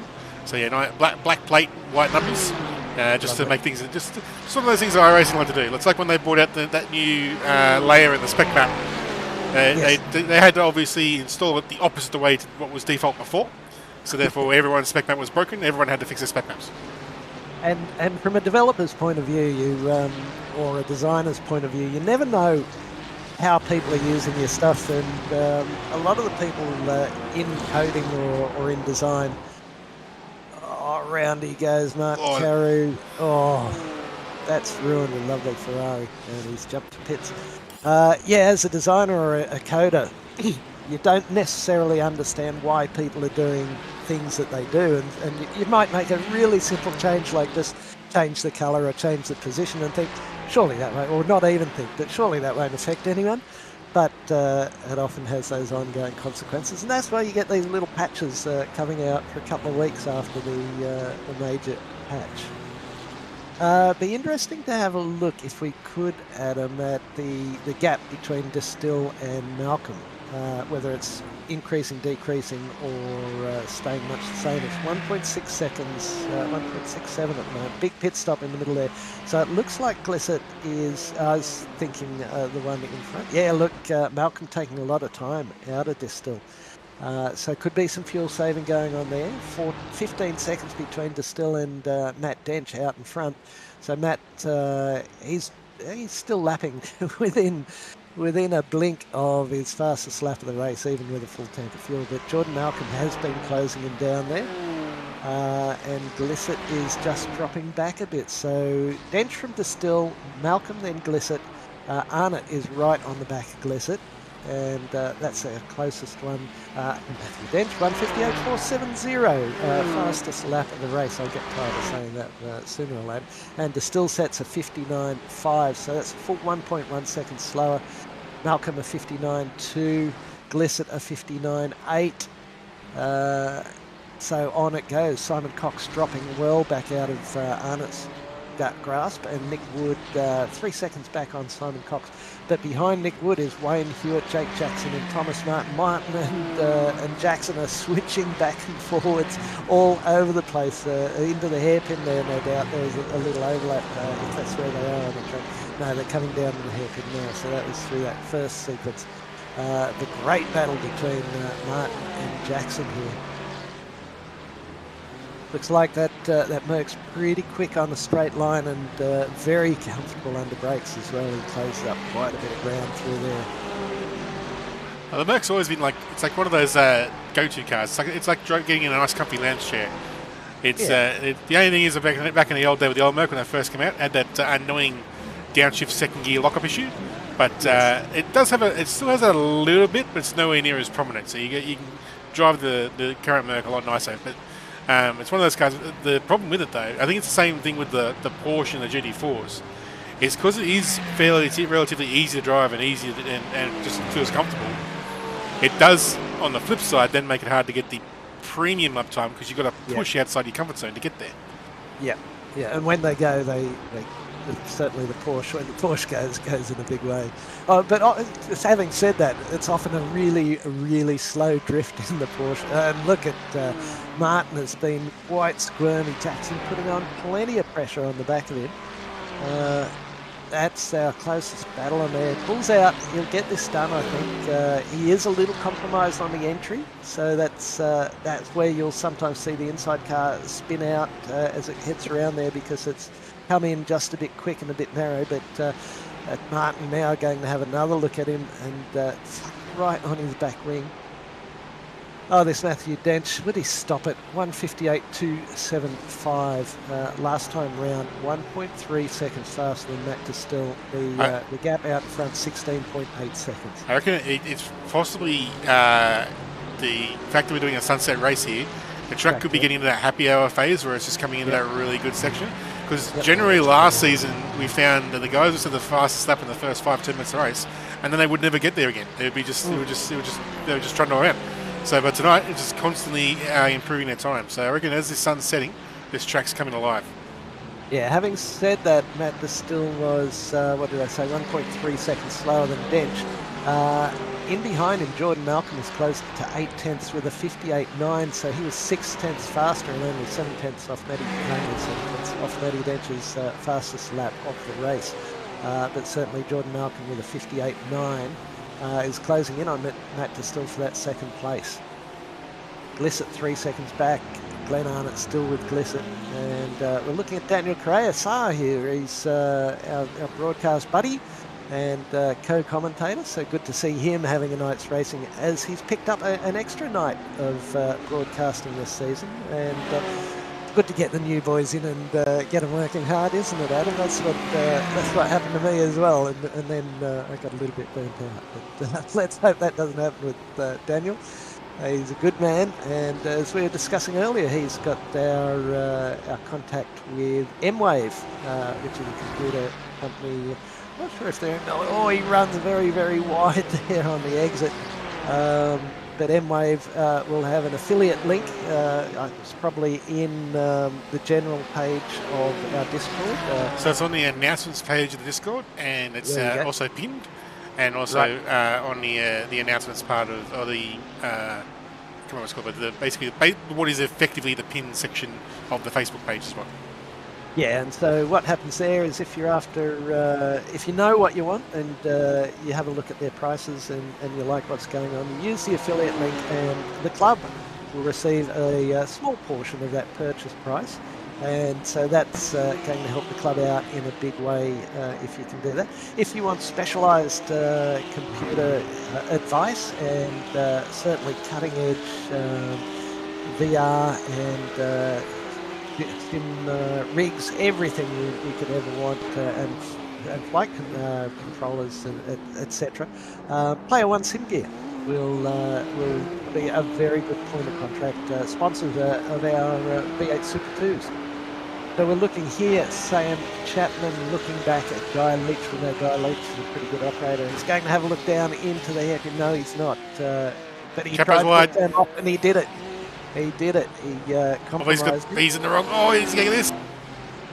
Oh, hang on to this. Don't clip the inside curb. Sam's let him go, I think. He lost his rhythm through there, lost his stroke. So he's back on it. He'll try to just hang on to the back of there. They're 4.6 seconds back in 12th place, 4.6 back from Holgerson in 11th. So Malcolm now half a second down on Matt Distill. Glissett 3.5 back. Glenn Arnott still sitting right with Glissett, probably saving a bit of fuel. Looking at Jared Knight now, and Jared's travelling in 15th place, right on the back of Reese Dickerson. And Daniel Correa behind him. Matty Dench, 158 flat, 0.083. That's quick. And just got to wait 19 seconds until Distill comes across to see what his last lap time was. And Matthew's setting fastest sectors every one he goes through. So Glenn Arnott's finding some pace in the beam at the end of this race here. He's now got himself ahead of his team nemesis of Oscar Glissett. Yes, he has.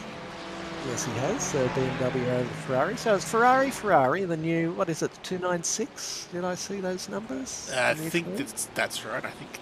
Yes, something. But certainly it's a nice looking car. It sounds great as well. Daniel Crasar's pitted. He's the first of them to pit with a full tank to get home. So whether he puts some fresh tyres on there or not, we shall see. That Daniel dropped down to 32nd, and he's the first of them to pit the second time in regular service. So when Matthews set the 158 flat, Distill did a 59.4, so 1.5 seconds slower than Matty Dench out front. So not that he could do anything about it, but he certainly let him go at this point in time. Jordan Malcolm right on the back of Distill. Looking at Wayne Hewitt here, And within that battle, you've got Nick Wood in the is it the yes, in front of them, and Wayne Hewitt there. Jake Jackson is just behind. So Jake, is closing right on the back of Wayne Hewitt. And Thomas Martin's dropped back 1.2. It's the frustrating thing for these drivers, because they'll go back and, with the luxury of the sim, they can go back and watch Dentji's laps to try and work out where is he getting this time from, and they'll watch his onboards, and with the effect of hindsight, from most of the time you'll watch his onboard and you'll be just like, that's exactly what I'm doing. But it feels like that, doesn't it? But it's not exactly what you're doing. It's what you're trying to do. The fact that Dentji is actually maximising every inch of track, every corner. Whereas you might be leaving a little bit on the table here and there just to make sure you don't run wide or just don't miss an apex. But he's just maximising every turn-in point, every apex, every throttle application, and just extracting every second he can out of the lap time.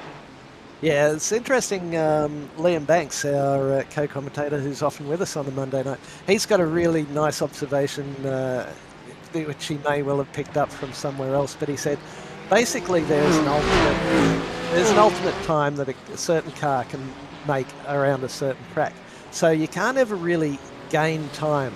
All you're ever doing is losing time on that ultimate pace that vehicle combination can do. And the thing with people like Matt Dench and Hobbo is that they travel at 99 hundredths of that. And here's Matthew with a lovely livery on his new car. But they travel so close to that ultimate time every time round, and every little twitch, every little delay you have on your throttle, every little entry into a corner and exit just takes time away from that ultimate lap, and that's where you find Matthew travelling 1.2 seconds a lap faster. You mentioned we're on board with Matthew here. Really wide open entry into here. You want to make that apex just about the very convenient cone parked on the fence there. Straighten the car up, break it down, get it tucked in nice and tight, because you've got a little right-hander that might want to upset the car. Another hard, tightening left-hander as you go around. Don't go too wide there, because that'll spin you off quick as look at you. Basically flat out straight all the way down to here. We've got cones on the left-hand side to indicate where we might want to brake. Is it the 4? Is it the 3? It was about the 3 there that he braked, and take a bit of the inside curb. That'll tuck the nose around. All flat curbs, so nothing's going to upset the car too much through this part. It starts steepening up as you come through here. Very bumpy and very slippery and hotter track conditions that we've got here. 4, 3, brakes at the 3. Wind it in. Don't get too hard on the throttle too early. Very, very easy with the bumps there to spin the back of the car around. Nice and tight through here. We're going to have to jink right and line up this one. 3, 2, 1, and through we come. A little bit of that inside curb sometimes helps. A lot of the outside curb also helps. Wind it up through here, basically straight, basically flat as you go through here. Going up through the gears, big chunk of inside curb. Back down through the gears, down in third. Wind it wide through here and tuck in close to this inside. Take a lot. That's exactly what Adam was talking about. And that one there is fully dangerous, because it is very easy to get a slow down on that curb if you take 1 inch too much. Yeah. But head to the second on each corner, picked up on the track. Yep, absolutely. There's your second. You're absolutely right, Dave, and you've said it in so many fewer words than I was trying to do. But here he is into the pits with 17:48 to go. First car in. He'll just about be in and out before the next car comes through. Let's see if anyone else can go an extra lap. But that was a perfect example of all those little bits that keeps him as close to the ultimate lap time as he can. In comes Distill. Jordan's gone on for an extra lap in the BMW. Yeah, so he stretched that out a bit. As we said, Matthew's been absolutely hammering at the green sectors almost every lap that he's done. So Jordan, a bit of dirt on the outside. No, it was one of the other cars, which was Chiplin. So, interesting thing here is these guys have taken away Dentji's perfect race, because they're going to take one lap away from the lap lead. Yeah, but they won't take away the pole or his fastest lap. I'm just thinking. It's just a little blemish on the record. Unless they pit this time round.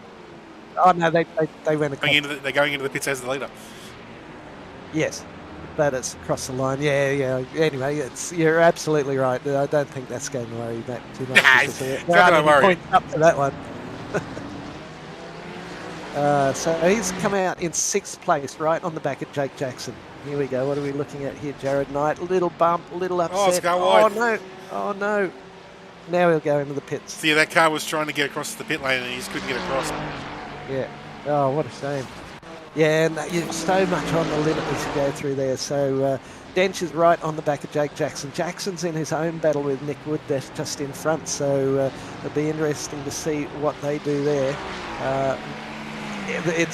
They're not obliged to let him through. It's certainly not a blue flag situation where they must jump out of the way because they're a lap car. They are racing for position as they go. Jordan Malcolm out in the lead, and he's coming around. But we're looking at Jackson onto the big long back straight. Gap back to Arnott from Malcolm is 2.43, then Oscar Gliss at 2.5, Nick Wood 6.2, Malcolm's into the pits, as is Glenn Arnott. So the leaders are into the pits this time round. We'll see how that comes out. Well, Matthew went in with a 20-second lead, so I don't think there's any problem there. Jake Jackson, Nick Wood went in, Jake Jackson's gone around again. So that's interesting. Well, might not be 2 laps late because... The Denchy might get him. He might well down into the left-hander here. He dives to the inside and... he does not dive into the inside. He'll certainly get him down at the hairpin, I would think. Jackson probably won't fight this too hard because it could come to his misfortune rather than saving anything. It's kind of an annoying position for Jake at the moment because he doesn't want to lose time because he's in a pit, his own battle, but he's either defending from Denchy's going to lose time, and even letting Denchy go will lose a little bit of time. But which is the lesser of the two evils? Or can you just hold him off and just do his own lap time? Yeah, well, the other thought is, do you let him by and tuck into his slipstream and go that 1 second faster than you would otherwise? But Thomas Martin looks like he's still out there, as is Alan Holgerson. So the Porsche of Martin is still out there. The Merc of Jake Jackson is still out there. So interesting. It all starts to play. There's still about half a dozen of them there. It's only on one stop. So. So they may well have got an extra lap the first time through, and now they're just getting 1 extra lap this time. Well, some of them pitted around 25 minutes in the race. So they probably can go to 50 minutes in. Yeah. It's one of those things. Like if you're looking to do tyres and stuff, you don't want to do a short fuel stop and tyres because then you're obviously not going to have enough. You're just going to waste time in the pit standing still when the fuel's done. Here goes Denchy saying, "Would you mind? Would you mind terribly if I just pop my car down the inside here?" It's probably the worst spot because Jake's going to want to get to the pit lane. Yeah. Oh, and that little bit of extra braking that Jake's got to do would very well put the car around, but we know how well behaved that car can be. So Jackson, Thomas, Martin and Holgerson all in. You picked that up from Daniel Correa. He does that. Oh! So Distill's gone wide there, and he's lost 2 spots out of that. So we'll sort this out. Jordan Malcolm is. Oh no, it wasn't Distill. That was Daniel Hill. It was one of the other barbecue cars. Right. All right, Jordan Malcolm, 22 seconds behind Matthew Dench, but he is in 2nd place. So he's picked up that spot on Distill. Was it? Distill was in 2nd going in, I believe. Distill and Van Arnott have both got in front. So Malcolm and Arnott have got both BMW. So it's Ferrari, BMW now, and Matt Distill. So if we look at the gaps, we've got 22 seconds up the road to Matthew Dench for Jordan Malcolm. Jordan Malcolm setting green sectors as the track cools down, sun's gone down, but it's been a cloudy day, so we haven't seen exactly why they call it Sunset Bend, the final corner on the track. But here we go. I'll go through some of those times. Glenn Arnott's 3 seconds back from Malcolm. Distill's back 1.3 from Arnott. Glissett's back 4.2 from Distill. And Brett Barker up 15 places. He's yet to stop, so he's just 6 tenths behind. Nick Wood travelling very nicely in 10th place. Someone's just had a very long pit stop there. By the looks of the timings at the bottom of the screen. ELD, Eldridge. Nice. So settling down, Matthew set his personal fastest on the first sector. So I'm pretty sure we're going to be, I think, just when it is corner here, we may be able to see the sun, because I think it's just below the clouds now. Here it is, sunset. Oh, there it is. Dang. And thank goodness there's so much pollution in Florida that's not boring their eyes out. Also, I need to play that HDR setting to try and make it work. Okay. Yeah. Well, Nick Wood has a little look down the inside. We can see the cat's eyes on the side of the track starting to shine up a little bit. And that's what makes this track drivable into the evening. There's not much in the way of lighting, but those cat's eyes give you a very, very good idea of where you need to go. And 50 minutes into an hour-long race, you've probably got a fair idea where the track's going as well. But you don't want to do that. Nick Wood right in the back of Simon Cox. Simon didn't lose that much time out of that. So is that part of the new tyre dynamics where you don't lose much out of the dirt and grass? So I think they've probably got the sand not too bad. I think the grass they can probably still work on, because basically it slows you down, but you actually have enough grip to easily control the car now. So it's not like you don't. So if you go wide, it's quite easy to just get back on the track and just continue on. So it's not as treacherous now. It doesn't just fling you around at the drop. I think probably the grass part they could probably just bring it back a little bit, because obviously the grass is meant to be a bit slippery. But the sand traps, you can just pull you right up. Yeah, and the dirt on the side of the track doesn't seem to be doing anything near what it used to. It was almost like the coders went, and I'm sure they do this in some of the PlayStation games and what have you, that the minute you put a tyre on the dirt, we're going to point you the other way, and you then need to recover. That's your penalty for putting a tyre in the dirt, is we're just going to make you spin around to exactly the opposite way that you'd like to do. Well, if you ask Perez, that's exactly what it does. I don't think anyone's asking Perez for driving tips just at the moment, though, are they? Oh, poor bugger. Oh, Jordan Malcolm sets a 1:58.640, his fastest lap of the race. So that's only 1.2 seconds off Matty Denger's best time. But nice work from Jordan. He's just slipping back a bit, but making some ground on Arnott. 3 seconds there. And Denger's cracked the sevens. 57.8. That's very, very nice. It's getting hard actually to interview Matthew at the end of the race, because every question we would ever ask him, we've already asked him, and every answer he's ever given, he's already given us. So we'll see how he feels about the new Ferrari, so what his process was in coming to terms with that one. But certainly we're not seeing the fragility of the Ferraris that was rumoured around some of the chat, but one little bump and you're in all sorts of strife. Alrighty, well, 8 minutes to go. It's probably not the track design, because there's no real sausage curbs and things here to do that. Yeah. When we get to the track with Twinkies, that could come into play. Yeah. And where are we? Oh, this battle. Yeah, where are we heading next week? Monza. They've got a couple of good ones that'll rip the stuff out of your car. There's a few Twinkies there. That last one of Ascari will send you airborne. Yeah. Oh, don't get it inside. Right, touched. Oh, yeah. That was very, very close. Very close indeed. So we're looking at the battle. Nick Wood's in there. Thomas Martin with it, just picking the pocket. Yes, indeed. But that's Simon Cox in the barbecue team, and as we saw, he qualified third. He made his way up to second, He's drifted back during the race. Yeah, he has all the way. So something in that setup hasn't suited him, or he's just getting a bit tired, or what have you. An hour in the car is a long, long time, especially the guys running the direct drive wheels. They will have had a real workout by the time this is over. But now looking at Brett Barker in the Martini vehicle, David Bell and Daniel Carrasar are the two cars in front of him. So Jake Jackson continuing his move up the field. He's just got by Alan Holgerson up front. He's in 6th place, up 6. So Thomas Martin just getting passed by Simon. Doing the passing. He just got past. Got past Switchfoot. Now he's going for barbecues.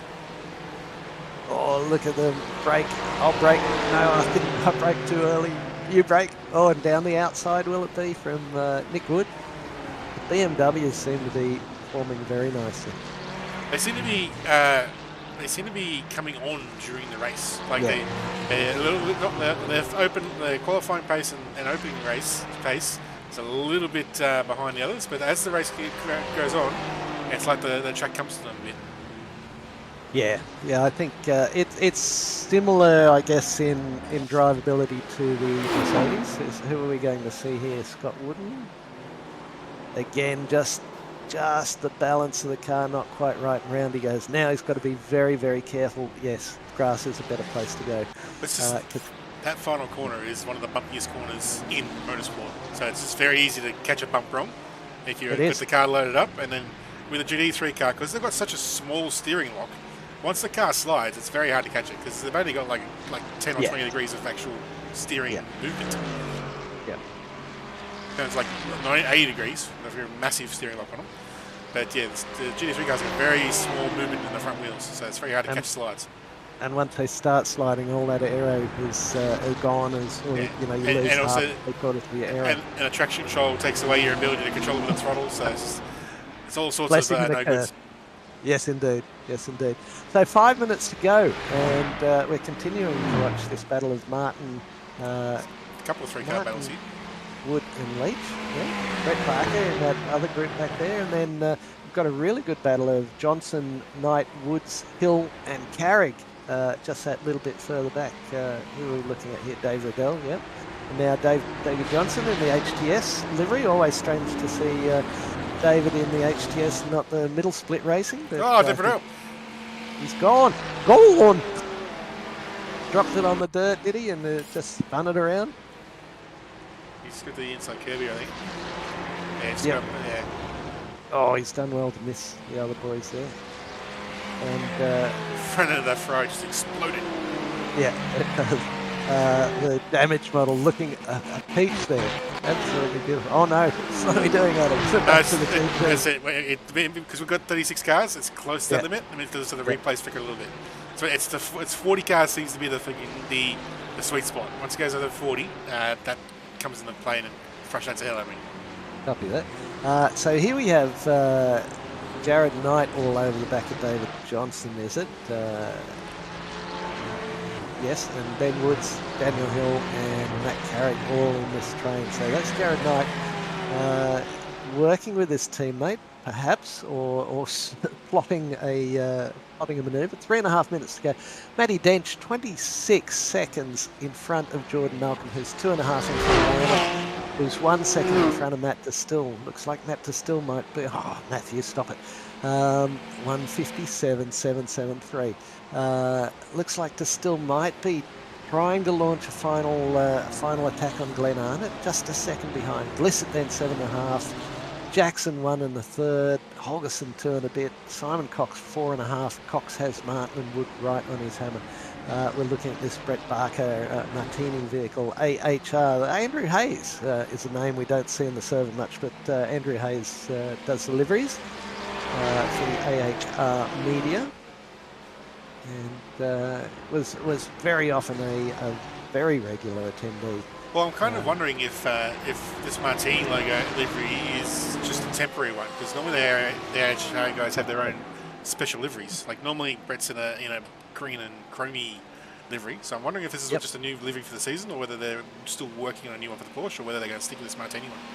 Yeah, I'd have to see. Maybe Andrew's not able to do liveries at the moment. It looks like the old spec map Izzo on the car in the bottom right hand corner is not working particularly well there either. All right, so David Johnson continuing to try to hold off Jared Knight, Ben Woods, Daniel Hill and Matt Carrick. doing a good job of it too.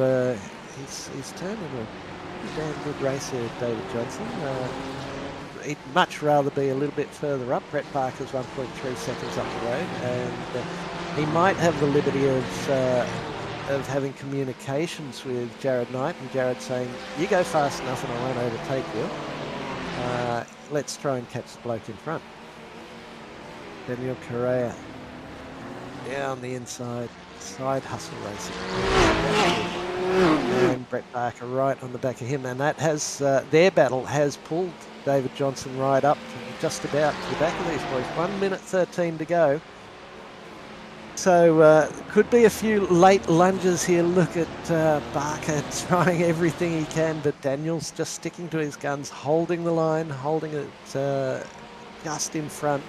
But this is now a trail of 1, 2, 3, 4, 5, 6 cars. And up in front, business as usual. It's no one's going to make any changes up there without an error. Way back to 8th is locked in, although Thomas Martin and Nick Wood are right on the back of Simon Cox. But, pretty sure DJ's on his last lap as well, 30 seconds in the clock. He's going to the top end of the circuit, so he's not going to get back in 30 seconds. So I believe we're on the white flag. Right, excellent. Here we go, having a look down the inside, Brett Barker on Daniel Correa. Will he leave it in there? He has left it in there, and it looks like he's got it by him, but he might be a little bit compromised on the exit. Can Saar do anything about it down the main straight? He's pulled up alongside. This will, no, it looks like Barker's completed that move, but Saar's going to say, I'm still here, I'm still here. There is a white flag waving in the background, so you're absolutely right. Now, will Daniel try and throw it down on the inside in this tight little left-hander? Look at Johnson. Johnson's got a sparkle in his eye. He's going, oh, there could be a couple of spots here for me. I might be on here. But, oh, and wide goes Barker. Yeah, I think they need to do something about the response to the dirt there, because he can't just run wide like that. Here's Matthew coming around the final bend, and I'm out of superlatives for the man. He's just embarrassed the rest of the field. 26 seconds, really. That's a very emphatic throwing down of the gauntlet. So come and get me if you can, boys. And he finishes the final lap of the race with the fastest lap of the race of 57.694. Jordan Malcolm has done a very good job. Yeah, best of the rest with the BMW, and this track seems to have suited BMW. Arnott in third, Still in fourth. About 9 seconds back will be Oscar Glissett. And good job from the young fella. Jake Jackson will finish in sixth, just a couple of seconds back. And Thomas Martin. We've got Alan Holderson, Simon Cox and Thomas Martin across the line. Nick Wood as well. Here comes Reese Dickerson in 14th. So we had after Wood, Leach, Hewitt and Sam Chapman. Nice job from Sam. Reese Dickerson, Andrew Dutch and Brett Barker across the line. So that's Dutch with the Audi. Brett Barker's about 12 and a bit seconds back. Will there be a launch from Jared Knight on David Johnson? Very close to it. Oh, as close as you like. So very nice and tight through there. Johnson just holds on from Knight. Then Woods, Daniel Hill, Matt Carrick. Then it'll be Alex Schmidt, David Christensen, Richard King, Tim Fuge, Adam Holland. Adam Holland up 8 spots. He was the AM Split winner last season, and welcome to the big boys, Adam. 27th spot. Not bad out of 35. He's done a good job just to hang on to them. It is such a big step up, and his best lap of the race was 2-minute .580. So all you got to do, Adam, is find another 3 seconds. Well, 3.2 in fact. Oh no, but just on 3 seconds. So big learning curve, and it's faster than his quali lap. Thank you, David Dench. That is impressive. I guess the track temperature really got down. Humidity would have gone down as well. But to be fair to Adam Holland, though, there's only about 9 or 10 guys actually in under a 2 minute mark. A lot of the guys are in the 2 minutes for their Yeah. fastest lap Oh, time. yeah. So even just a second will launch him into the somewhere into the top 20 range. So Absolutely. Oh, I'm not trying to disparage him in any way, shape, or form. He'll grow and come on in leaps and bounds. He's the Geo fuel. Yeah, he's just roll into the pit lane. Oh, it's bluttering. He won't have enough for a sample. I think there was a V8 series, might have been Scops or one of the V8 series, where you had to come home with, you had to at least be able to finish your cool down lap, and if you didn't, you were disqualified. You had to leave enough fuel in the tank. That's probably a few years ago now, in the early days of things, but it's interesting what some people, what different race organisers choose to do, and of course that would just create more trouble for someone to have to try and figure out if they actually did or did not. There we go. Look at those numbers. He almost needs more points difference between first and second, doesn't he? 26.268 seconds over Jordan Malcolm, who had just a couple of seconds over Glenn Arnott. Good mix of different teams in that section as well. So Dench from Malcolm, from Arnott, from Distel, from Glissett. That's your top 5. Then it was Jake Jackson, who did a really good job. Jake Jackson was up 6 spots. And David Christensen was up 8. So he won't get the most points places gained, but nice work. And so from Jake Jackson, there was Alan Holgerson and Simon Cox. Thomas Martin. So Simon Cox, he just drifted back during the whole course of the race. Just couldn't hang on to the other boys. Thomas Martin, Nick Wood into 10th place. Then it was Leach, Hewitt, Chapman, Dickerson and Dutch down to 15th. Then it was Barker, Correa, Johnson, Knight and Woods down to 20th spot. So a nice mix-up of the teams throughout the course of that.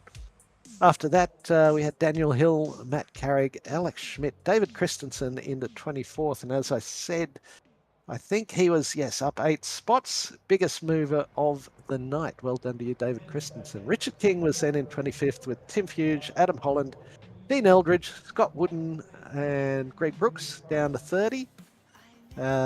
Then Dave Riddell was still on the lead lap. Well done by him. Adam Chiplin was 1 lap down, and then a number of drivers, Jeff Adams, etc. Jeff Adams, Martin Carrier, Bevan Moyes, and Luke Hay. Luke Hay went out 28 laps early, but seems like a long time ago we lined up on the start with daytime, but fortunately overcast, very heavy overcast. And that was as close as anyone ever really got to Matt Dench right there. So lovely work from him. Beautiful execution of the race, and I'm sure he'll pop in just a few moments, but he'll be very happy with that Ferrari and how he's got that set up. But in the booth with us, we've got Glenn Arnott and Jordan Malcolm, so that's 2 and 3. We might start with Glenn Arnott. How's your evening, Glenn? Pretty tough when that bloke out in front goes so bloody fast. Well, I was about to say to you, can you stop pumping his tyres up for a change? Like between you and Zach, eh? I mean, yes, we all know he's really quick. Like we'll give him that. But I mean, I think I was just talking to Jordan in the other room, and both of us were just going, just let him go, and we'll just sit back, stave, and do what we got to do. So basically, I know I did a Matt Dench. So I just saved a hell of a lot of fuel in both the first and second stint. Two people I like to thank. One is Jordan Malcolm for helping me save a lot, and the other one is Oscar in that second stint. For some reason, that Ferrari just wasn't as quick as what it was at the start. Yeah. And we just picking him off. And once I got past him, like the first lap, I put half a second on him, and then another half a second, and just lost him. And then I was just thinking, well, in the third stint, I'm like, well, can I go and catch Jordan? And it was a no. So right. Yeah. I mean, even like I'd like to thank our sponsor Dre, because we've all got Dre in our team, and he was saying, you can get to P2, and I just didn't get there. And who's Dre? Dre is a digital race engineer. Okay, copy that. So that's one of our team sponsors. And you highly recommend it, no doubt. Oh, definitely. Yes. The auto fuels for you like they all do. He tells you where you're going, how much you're gaining on the guy in front, what you're losing the guy behind, that sort of thing. Like at one stage he said to me that Oscar will catch me in like 5 laps if I continue on at this pace. So you've picked up the pace a little bit. That's it. That's right. Exactly. So, yes. Like having a real engineer in your ear. Yeah. Well, it's better than Jim. I was over Jim after a while. This is really shit, Glenn. Make it a bit less shit. I think I can say that this time of night. So is that a paid-for thing, Dre? It is a paid subscription. You can get it for free. Yes. Especially if they sponsor you. But nice work. I haven't heard of Dre, but it looks like it'd be worth having a look in. So it was pretty much just the bloke out in front was gone, and you're just going to see, you're still going to give it your best shot against Jordan. Oh, definitely. Especially when I came out just behind Jordan in that third stint. I'm like, I had a bit of a look at my fuel calcs and I had to save a little bit. And then when I was right, I had a look up and I've gone, I've oversaved, and it was only 2.5 seconds up there, and I thought, well, I might be able to get him, but obviously that wasn't the case. He sort of put the pedal to the metal as well and just left. Wouldn't let me get close to him. Right, and stuck with the BMW, you're happy with the car? It seemed to perform pretty well out there. You weren't tempted by the Ferrari? No, not at all, to be quite honest with you. The only other car that I was tempted by was the Merc, to be honest. I was about similar pace in both cars. So it's probably because I've driven a front engine car for a while. I sort of just stayed with the Beamer going, well, I know it, I know what it does. It's very predictable for how I drive it. If I jump in another car, well then, will I go up in a championship? So just ended up saying, bugger it, I'll stay in the Beamer. I didn't want to be like the rest of the pack and go in the Fez. Well, there's an element of, I know we often take this pretty seriously, but there's also the element of enjoyability and fun. And when you know the vagaries and the limitations and the positives of the car that you're driving, there's a lot to be said if they haven't mucked around too much in between seasons to actually stick with what you've got and try and find those extra couple of tenths or hundredths that might still be in the car somewhere. Well, to be honest, I think we've got to, don't we? With Matty Dench. I don't know what he won by, but it was a big margin. But 26. We've got to try and catch 26. Only 26. 28 to you. Yeah, well, 28. Oh, well, that's, But he wasn't. It didn't look like he was mucking about on fuel. He didn't go any longer. He's basically set green sectors from the first lap to the last. Fastest lap of the race. It was the last lap of the race with a 57.69. So he is in a class of his own, isn't he? Oh, yeah, that's just ridiculous, Denchy. I mean, can you at least drive the Ford again for a change? Really? Well, he's just well done, Matty. With us here. Yeah, so Matt, that was a bit ridiculous, really, wasn't it? Fantastic work. You chose a new car, and it's worked very, very well for you, mate. Are you ever going to give any of these guys a chance to compete? Well, I think not next season, but the season after. So two more seasons, I'll be in the Ford. So you'll have a good shot then, I think. Yeah, you're going to drive a Range Rover one season as well, aren't you? Something ridiculous, mate. You're clearly very well. I'm assuming here, but I think it's pretty safe to assume that you're pretty happy with this new Ferrari. I really enjoy Sebring, and last week, Tuesday to Sunday, I was out there in officials knocking out laps, and started the week off running McLaren, throwing it on pole against some of the big hitters, and we switched over about midweek to the Ferrari to get a setup worked out and get a head around the new car, and it's an absolute joy to drive. Excellent. So you weren't tempted to stick with the McLaren for another season? I mean, I really want to go back to the Porsche, but we've kind of started down this rabbit hole of taking a season in each of the manufacturers, so I thought we'd best stick with it. We've only got the Ferrari, BMW, and Ford left to knock off the list, so we're almost there. And you'd be hoping that by the time you get to the Ford, they brought a new one into the server. I most definitely am waiting for that. Oh, mate, it was just time trialing for you tonight. It didn't look like there was any management going on whatsoever. And as I mentioned a second ago, you seem to be setting fastest sectors every time you went around the track.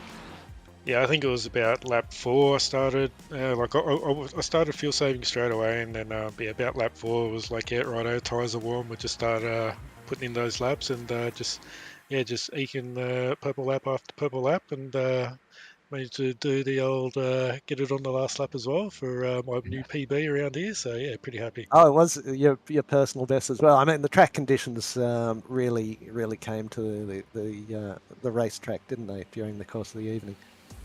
Yeah, this is about the PB that I saw throughout last week in officials as well. So pretty happy. Yeah, you should be. And so you're playing on a regular basis I mean, that's just iRacing officials. That's not a league per se, but still you'd have the best of the best up there, wouldn't you? Yeah, definitely. I couldn't get the Ferrari on pole position in the 5K softs, but at the start of the week when I was running the McLaren, I was sneaking it up there on pole. So yeah, we're pretty happy with this track. And you said something about that being on a baseline setup as well, iRacing setup, was it? That's what I start the setup on, and then I push a few buttons, and we end up here. Mate, absolutely. Yeah, go, please. It's Glenn Arnott. Can I just say, like, if we're racing against a guy that's winning officials in 5 soft, in a 5K soft, we're doing pretty well, aren't we? Absolutely. If you're asking me, I'd say, when you want to measure yourself against a benchmark, you may as well measure you against the top of the table. So, whilst it's frustration to have Matt getting out there and leading by so much, he's one of the best in the server on the service. Yeah. And for a bloke who's probably spent 20-30 hours on this track this week. Matt, would you say, or not that much? I did about maybe 12 races through the week, so I may probably say about 12 hours on the track, yeah. Yeah, well, it's finding those little bit. But yeah, Glenn, it's discouraging to see the amount of lead he's got. But when that's as good as it gets, like you say I should think you should all be fairly encouraged by that. Yeah, I mean, it was only 28 seconds, but well done, Matty. Don't get me wrong, well done, Matty. But for us or some of us mere mortals, we're only 28 seconds behind, and a guy that's done 12 hours on this track, and yes, in 2 different cars. But I think we've done pretty well. I would agree with you as well. Yeah, no, I think fantastic job. I might bring some of the other guys in here at this stage. Jordan Malcolm, 2nd place in the BMW, seemed to suit the BM quite nicely. It seemed to suit you and the BMW quite nicely. Happy with your outing, up 2 spots from qualifying?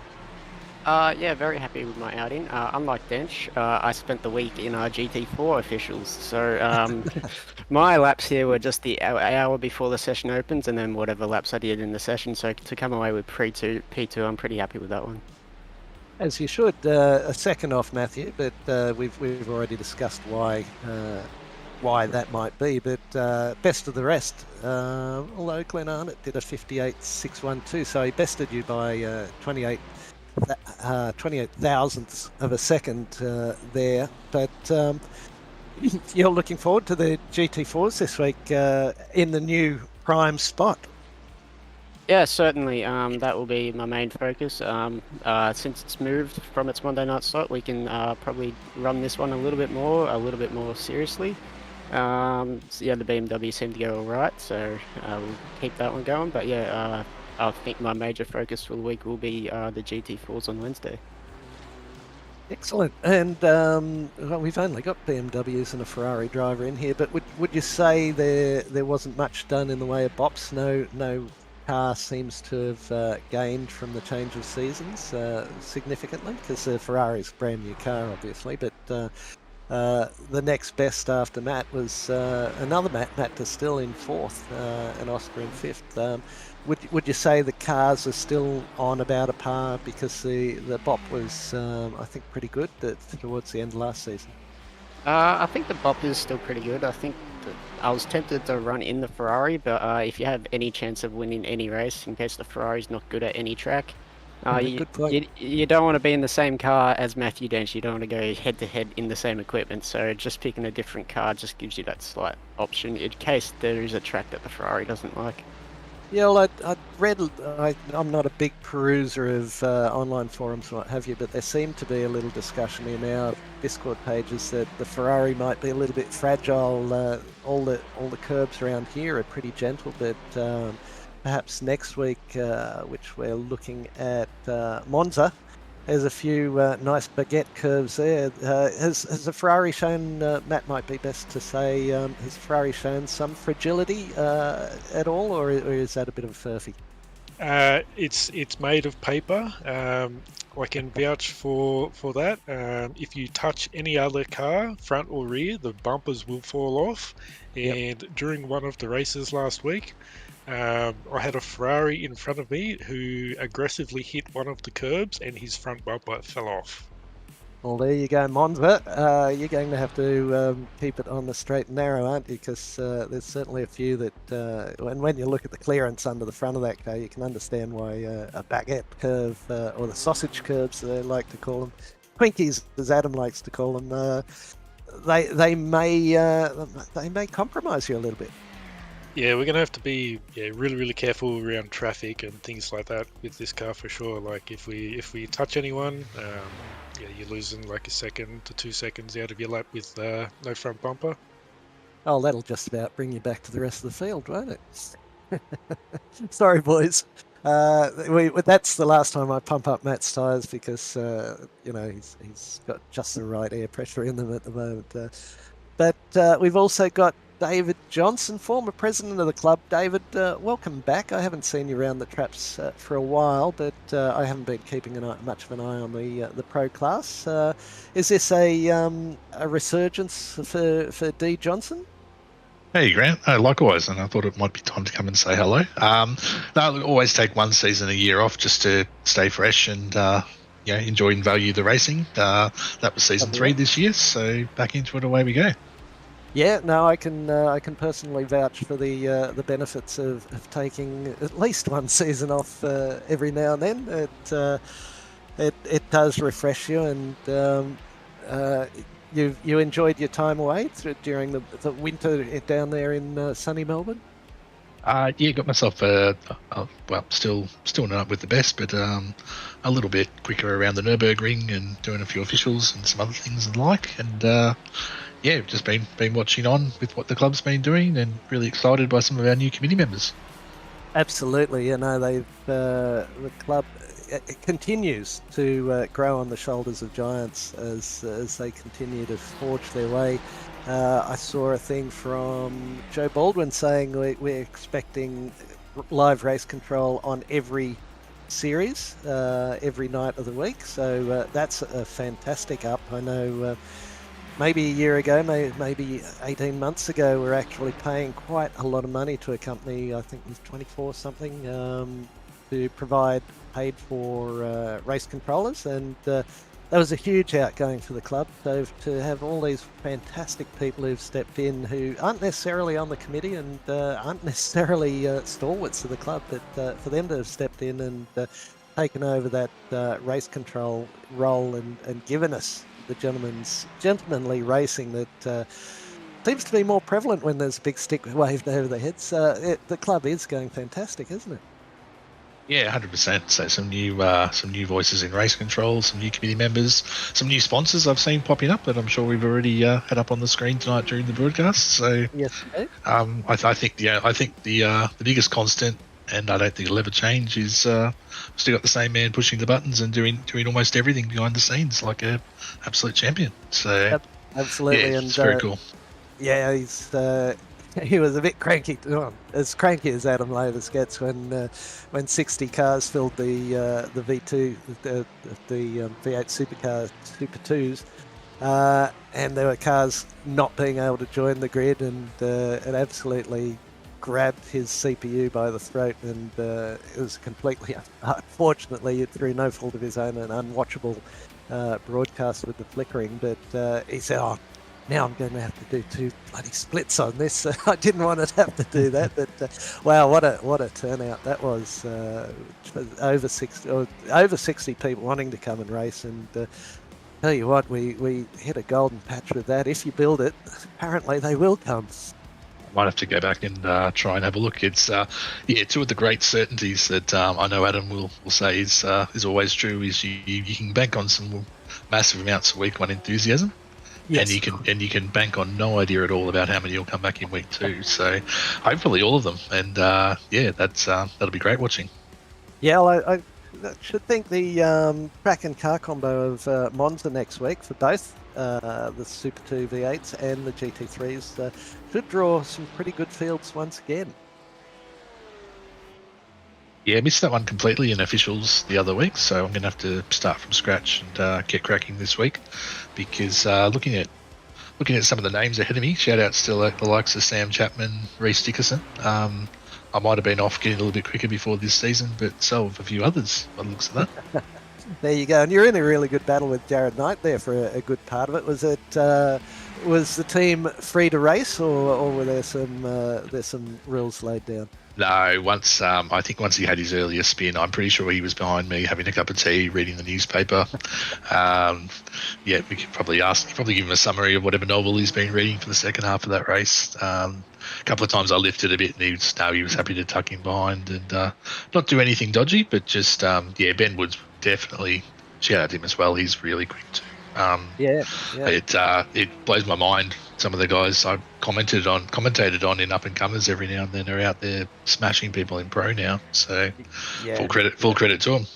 Yeah, well, that was a terrific end to the race with Brett Parker and then Daniel Correa just in front of yourself, Jared Knight, Ben Woods, and Daniel Hill. There was I think there was 2 seconds, just on 2 seconds separating the 5 or 6 of you. So a really good end to the race. And yeah, Ben's one of our new committee members who's stepped up into your former role of running the up and comers with Aidan Schultz, I think. So fantastic to have all these guys on board. But you're looking forward to the season ahead, and just the GT3s for you, David?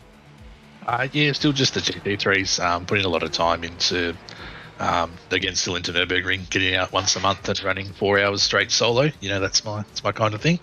So no, just the GT3s, and I really don't know what the goal is for this season. I've got to try and sort of see where it all washes out. It might be, top 15, top 12 through attrition in the championship, maybe. But I get the feeling that sort of back half of the 15th to 20th is probably where it's going to be at most weeks. Yeah, I think that bottom section of the field, say from 15 on, is going to be very concentrated. You've got Adam Holland and a couple of the boys, Jeff Adams, who've come up from AM Split last time. Adam finished 27th, up to 8 spots. So I think you'll see, as you did when you came out of the AM Split, first couple of weeks, and I spent one season, I think, in pros up out of the AMs when I won that, and the first couple of weeks you're quite intimidated, or I certainly was, and then you start to find your feet and think, I could give this bit of a crack. These guys are just ordinary people, except for the bloke that wins. But I think that will really concertina up that whole back part of the field. Yeah, no, there's some, again, thanks to the great pace system we got that dictates who's where, there's some guys who have come up this season and they're already right in amongst it, mixing it up. A lot of the side hustle guys in particular. So, no, I think if we keep those numbers, hopefully plus some, it's going to be a great season all the way through. And yeah, I've got to probably finish off with adding to what Glenn said about, geez, I think we've all done pretty well. My version of that's just staying on the same lap and mission accomplished tonight. And back to try again next week. Well, you're feeling pretty good about yourself. It was 80 seconds that you were behind Matthew, but we won't mention that. Absolutely. hour-long race, it wouldn't be the same in a sprint, would it? You'd be much closer to him. No, mate, that's the absolute nightmare of reverse grid. Last season, one of the sprints I did, I finished 10th, and I knew exactly what was coming next. Those guys are, yeah. I mean, Matt makes the other guys look like they're not aliens, but there's some really serious pace up there. We raced 3-hour enduro. So we being Chase and I raced 3-hour enduro on Saturday night in the top split. And ran constantly in the top 10. So that's really saying something about the quality in this field. That is a much higher class of field than a Saturday night reasonably well populated iRacing event. Yeah. Is Chase planning on racing, or is he taking some time off? No, I think work's got the better of him time wise at the moment. So it's pretty much all about Saturday night. Okay, yeah, no worries. Well, say hello to him for me. He's a lovely fella, and he, as our link into Rockdale Volkswagen, he was a very, very grand supporter of the club. So got a lot of time for Chase McCubbin, and it'd be great to see him back around. But I know he's got young family and fairly big responsibilities with his work. So we can certainly understand where you have to prioritise some of that time. No, 100%. Thanks, guys. Have a great night. All right, cheers. We're just looking on screen at the AM split, and it looks like Stephen Brooks has come away with the win. It's 1:59.742 as a winning pace, and that's pretty reasonable. That would have brought him in with the fastest lap pace, at least around about 8th or 9th. So nice work from him. Michael Schroeder. He's meant to be in the Pro Squeeze in the wrong server. Stephen Brooks, get yourself into the Pro Split next week. Does he lose points for that, or he only takes half points back up to the Pro Split? Yeah, all right. So 30 points, we'll bring him in around about that 11th or 12th. But have a look through the rest of the field. You've got Michael Schroeder in 2, Mitch McIntyre in 3. So without Stephen Brooks in there, the best times were just on that 2 minutes and very close between first. Well, between all of them, they were all around that 2 minutes. The longest being 2:01.2 or something like that. So very, very close. That's amazingly close amongst all of those. And you can see Stephen Brooks was 8 seconds in front of Schroeder, and then Schroeder was further 6 seconds back. But once he got back to Darren Johnson from 4th back, they were very, very close indeed. So we'll have a look through there. Darren Johnson in 4th, Sean Rees, a regular comer around these tracks, in 5th, Aidan Schultz in 6th, Bruce Barnes 7, Stephen Varga 8, Kelvin Little 9, James Francone 10. Then it was Gary Cousins running the GT3. Good to see him having a run there. Takalu in 12th, Zamora 13th. What a multicultural bunch of names we've got in there. We've got Schultz and Varga and Francone and Takalu and Zamora. Fantastic to see so many international names there. They're probably all Inky Die Aussies all the way through. But then you've got Brett Bradbury, Greg Heaney, William Yarwood and Tim Watson. So it looks like a fairly good field in there as well. And they've had a good long night of racing. Have we got our points for this one? It's good. Great battle with Brooks. And there were some fantastic runs all through the field. So that's either Scott Wooden or Riddell, I think. But here we go. Matthew Dench. You only get 60 points for a win, but not when you qualify first, come first, get the fastest lap of the race, and have 0 incidents. So that's where he gets the extra 8 points from. Jordan Malcolm, nice work from you, son. You're still in the booth. And I believe, is it you that had the busy night out or busy weekend out at Sandown, Jordan? Are you the chap who does that sort of stuff? Yeah, correct. That is me. Yep. Yep. So that would have kept you busy. I hope the weather was kind. Yeah, weather was actually nice for Melbourne, but we'll be missing next week, unfortunately, due to the Bathurst 1000. So looking forward to that IRL. So if anyone's heading up to the Bathurst area, feel free to come say hi. I think you'll see Adam Lavis down there because he's going to be away from broadcasting duties for a couple of weeks and having a very well-deserved couple of weeks off, if I might say so. So have a look for him, Adam, around which booth do you think, or which part of the track do you think you'll be frequenting? I have no idea where I'll be. The one place I hope I don't get is the clearance shop in town. So that is the one place that I want to be. I want to be at the track. Absolutely. Well, you and Adam are both on Discord, so I'm sure you can find a way to hook up. Trent's probably coming down as well, is he, Adam? Yeah. Yep. So there's a couple you can hook up with straight away. Do you want to pop those points back up, and I'll run a little bit deeper into them, Adam? If you could, s'il vous plaît. So Matt Distill third. They are, of course, is pretty much the same as the finishing order. Glenn Arnott, Jake Jackson, Glissett, Holgerson, Cox, Martin, equal ninth with Hewitt. Then Wood, Leach, Chapman. Nice work from Sam Chapman tonight. Andrew Dutch, Dickerson, Barker, Saar, Johnson, Knight and Hill. So you can see Hill's on equal points with Knight because although he was 1 point behind, he got 0 incidents, but Jared qualified top 10. So it all gets very convoluted, but nice work for round 1. Monza, as we said, round 2 next week. That's another hour long, I believe, or is it a 40-minute hour long? Correct. Yes. And then the following week will be sprints at WeatherTech Laguna Seca. So sprint racing there. What have we got left to do? We've got an enduro coming up. I don't know if you've got the any graphic that would represent that. Here we go. Round 2. This has been shimmied around a little bit due to the postponement earlier, but Road America 4 hour. On the 1st of the 10th. So that's this coming weekend, and I think Sam Chapman and Liam Banks may well be doing some broadcasting and commentary. For 4 hours, I'll probably do the first hour and a bit and the last hour and a bit, and whatever else you get will be a bonus.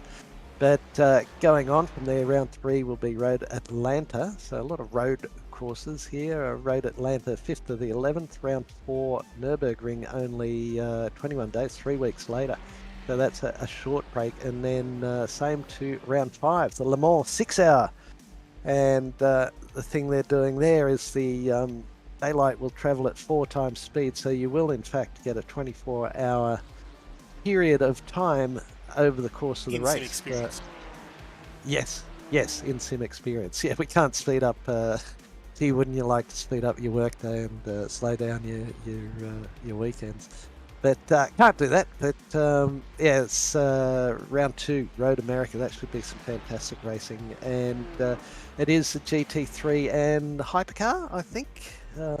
Two classes in there, so that should make things very interesting, particularly around the kink and into Canada Corner, where and the end of the main straight. In fact, the whole track pretty much around the carousel will be interesting as well, because the hypercars will just be flat stick and all the others will be hanging on.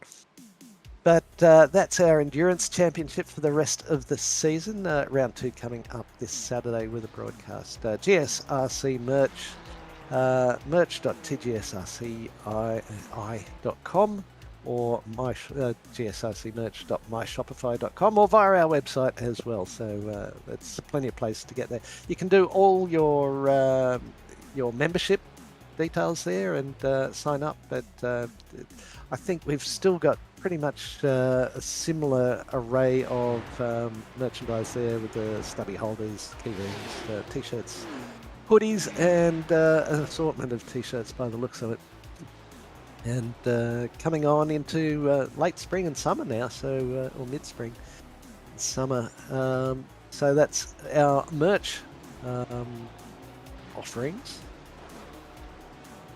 What else have we got? Do we want to do sponsors?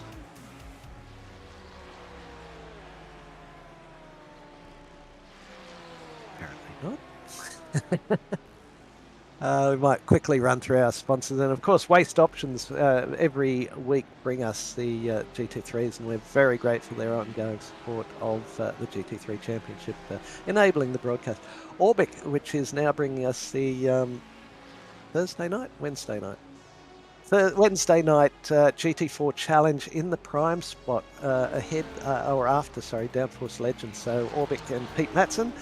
Pete was telling me a couple of weeks ago they've got a couple of Orbic manufactured goods that are just going through final stages of testing and certification by the various bodies that are responsible for computers and phones and what have you. So well done to Pete Matson with the Orbic team and bringing us GT4s. From there we move on to Login Systems, who do bring us the Enduro Championship.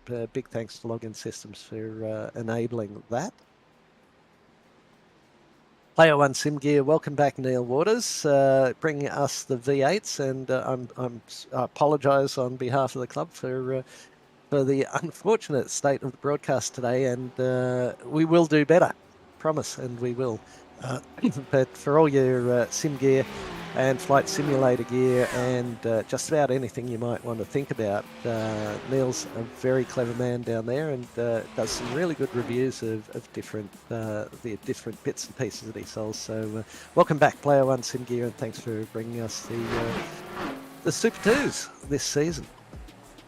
Lobesy Racing, Trent Lavis sponsoring the up-and-comers, so we hope to get some up-and-comer broadcasts up, but Trent's been a long-standing supporter of that series, providing not only race control, but also tips and tricks and advice for the up-and-coming races. They're still, I think, just fine-tuning the prerequisites of entering the up-and-comers. It is for developing drivers.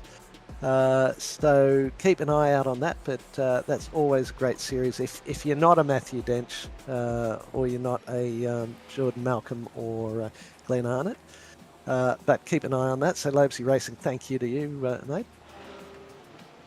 M-Wave will do have an affiliate link on our Discord pages, and anything you buy via that affiliate link, some money, some small amount I should think, would go to the club. So if you know exactly what you want and you want to have a look at their prices, which are always pretty competitive, use the affiliate link and some money will come to the club. So great to have M-Wave on board. And of course Flash Graphics club president John Simpson. Big thanks to him for his support of the club, generating club liveries, etc. for the various events we go through. But nice work from him, and thank you for your support. Just noticed Jamie Budds popped his head in here. We might, Jamie, you got something to offer us from AmSplit, was it?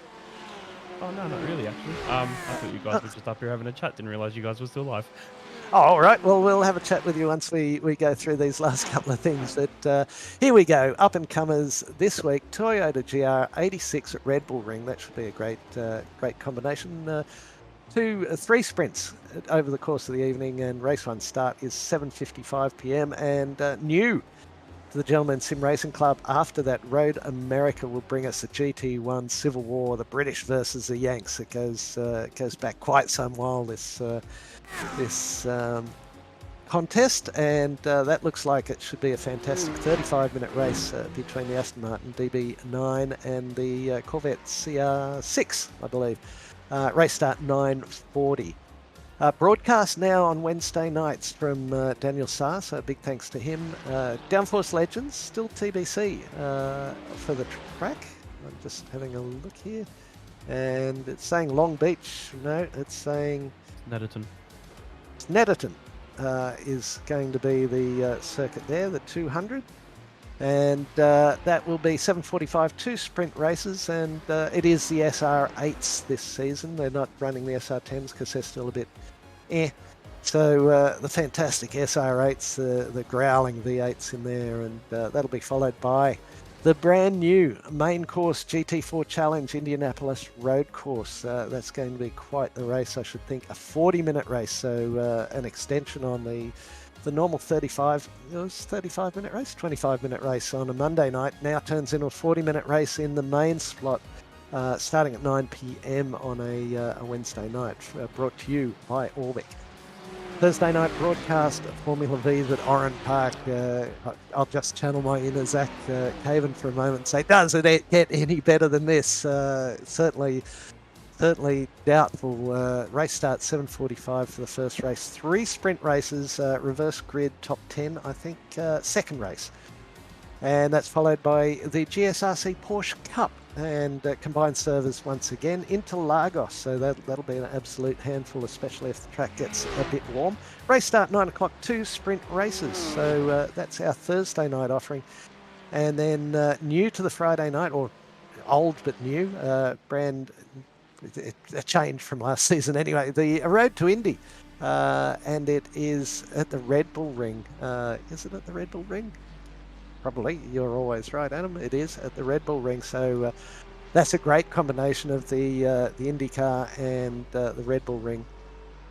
And did I hear something about we're unable to do broadcasts of Indy cars in the iRacing server because of some licensing issues? So I would imagine that means I can't put it in our opener either. Anyway, we'll discuss that going forward. Probably not, no. Yeah, so we all know what an Indy looks like, and that's going to be a fantastic series. We've had some fantastic battles in the various forms of the wings and slicks, and this is kind of the grown-up iteration of that. Saturday night, Mountain Men Bathurst, PDC. Joe has a lot on his hands these days with all the things he's doing around the club, including the race control supervisor role. So that will become as a surprise later in the week for you all. Race start 8:30. What isn't a surprise is it's 32 laps and it's at Bathurst. So that is why the Mountain Men is as we say it is. Sunday broadcast, October 1st, Login Systems Endurance, and it's race start of 12 p.m. Australian Eastern Daylight Time, because that's on Sunday, and we'll leave that up to Zach to discuss. A 4-hour race from Road America, as we've already discussed, and then we move into next Monday night, which is back to the Super2 V8s. Keep an eye out for split server details if Adam gets as far as sorting everything out before he starts his trek down to Bathurst. Autodromo Nazionale Monza, 7:50 race start. So as you might have noticed tonight, that's half hour later than our winter time starts. So as all the races are just that little bit later, it splits the time half an hour later for daylight saving time people and half an hour earlier for non-daylight saving people. So that's as good as we can do to work with the various time zones. 25-minute race, and that should be a cracker from Monza, and that's followed of course by the GT3 Pro Series again. I think it's split. Is it next week, Adam? No, it's another 60 minutes, so that'll be Pro, and the following week will be 1 AM split race, 1 Pro split race. But that's from Monza, 8:45 Eastern Daylight Saving Time start, and a 60-minute race again, same as tonight, just with the complications of chronology challenging us all. So that's it for our lineups. We've done our sponsors, who we are eternally grateful to. We thank them for everything they do around the place. We've got some fantastic racing coming up over the course of the week, and of course the seasons going forwards.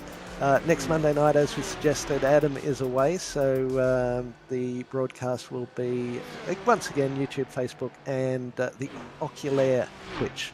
For next Monday and the following Monday as well. So keep your eyes out for that. That just about brings us to, well, it does bring us to the end of the season, the evening, and it's been a fantastic night's racing, and we look forward to what the rest of the week has to offer. You will have, I think, Aidan Schultz and Daniel will be commentating on Wednesday night, and then Zach returns on Thursday for the Formula V's at Oran Park and the Porsches at Interlagos. So we will hear his dulcet tones back on course, and bring your markers and your Zach Bingo cards, because I reckon he might be on fire on Thursday night, but we'll see how we go. With great thanks to Adam Lavis for his immaculate broadcasting within the constraints presented to him. And to all the drivers who've done such a good job over the course of the evening, once again bringing us respectful, gentlemanly racing generally around the tracks of the iRacing service. So once again, thank you for joining us for Season 4 of this year. We look forward to having you for the next 10 weeks leading up into Christmas, and we promise we will have just as good, if not better, racing week in, week out. From Grant Gill, on behalf of Adam Lavis and everyone who's joined us tonight, thank you very much for watching, and we'll see you again very soon.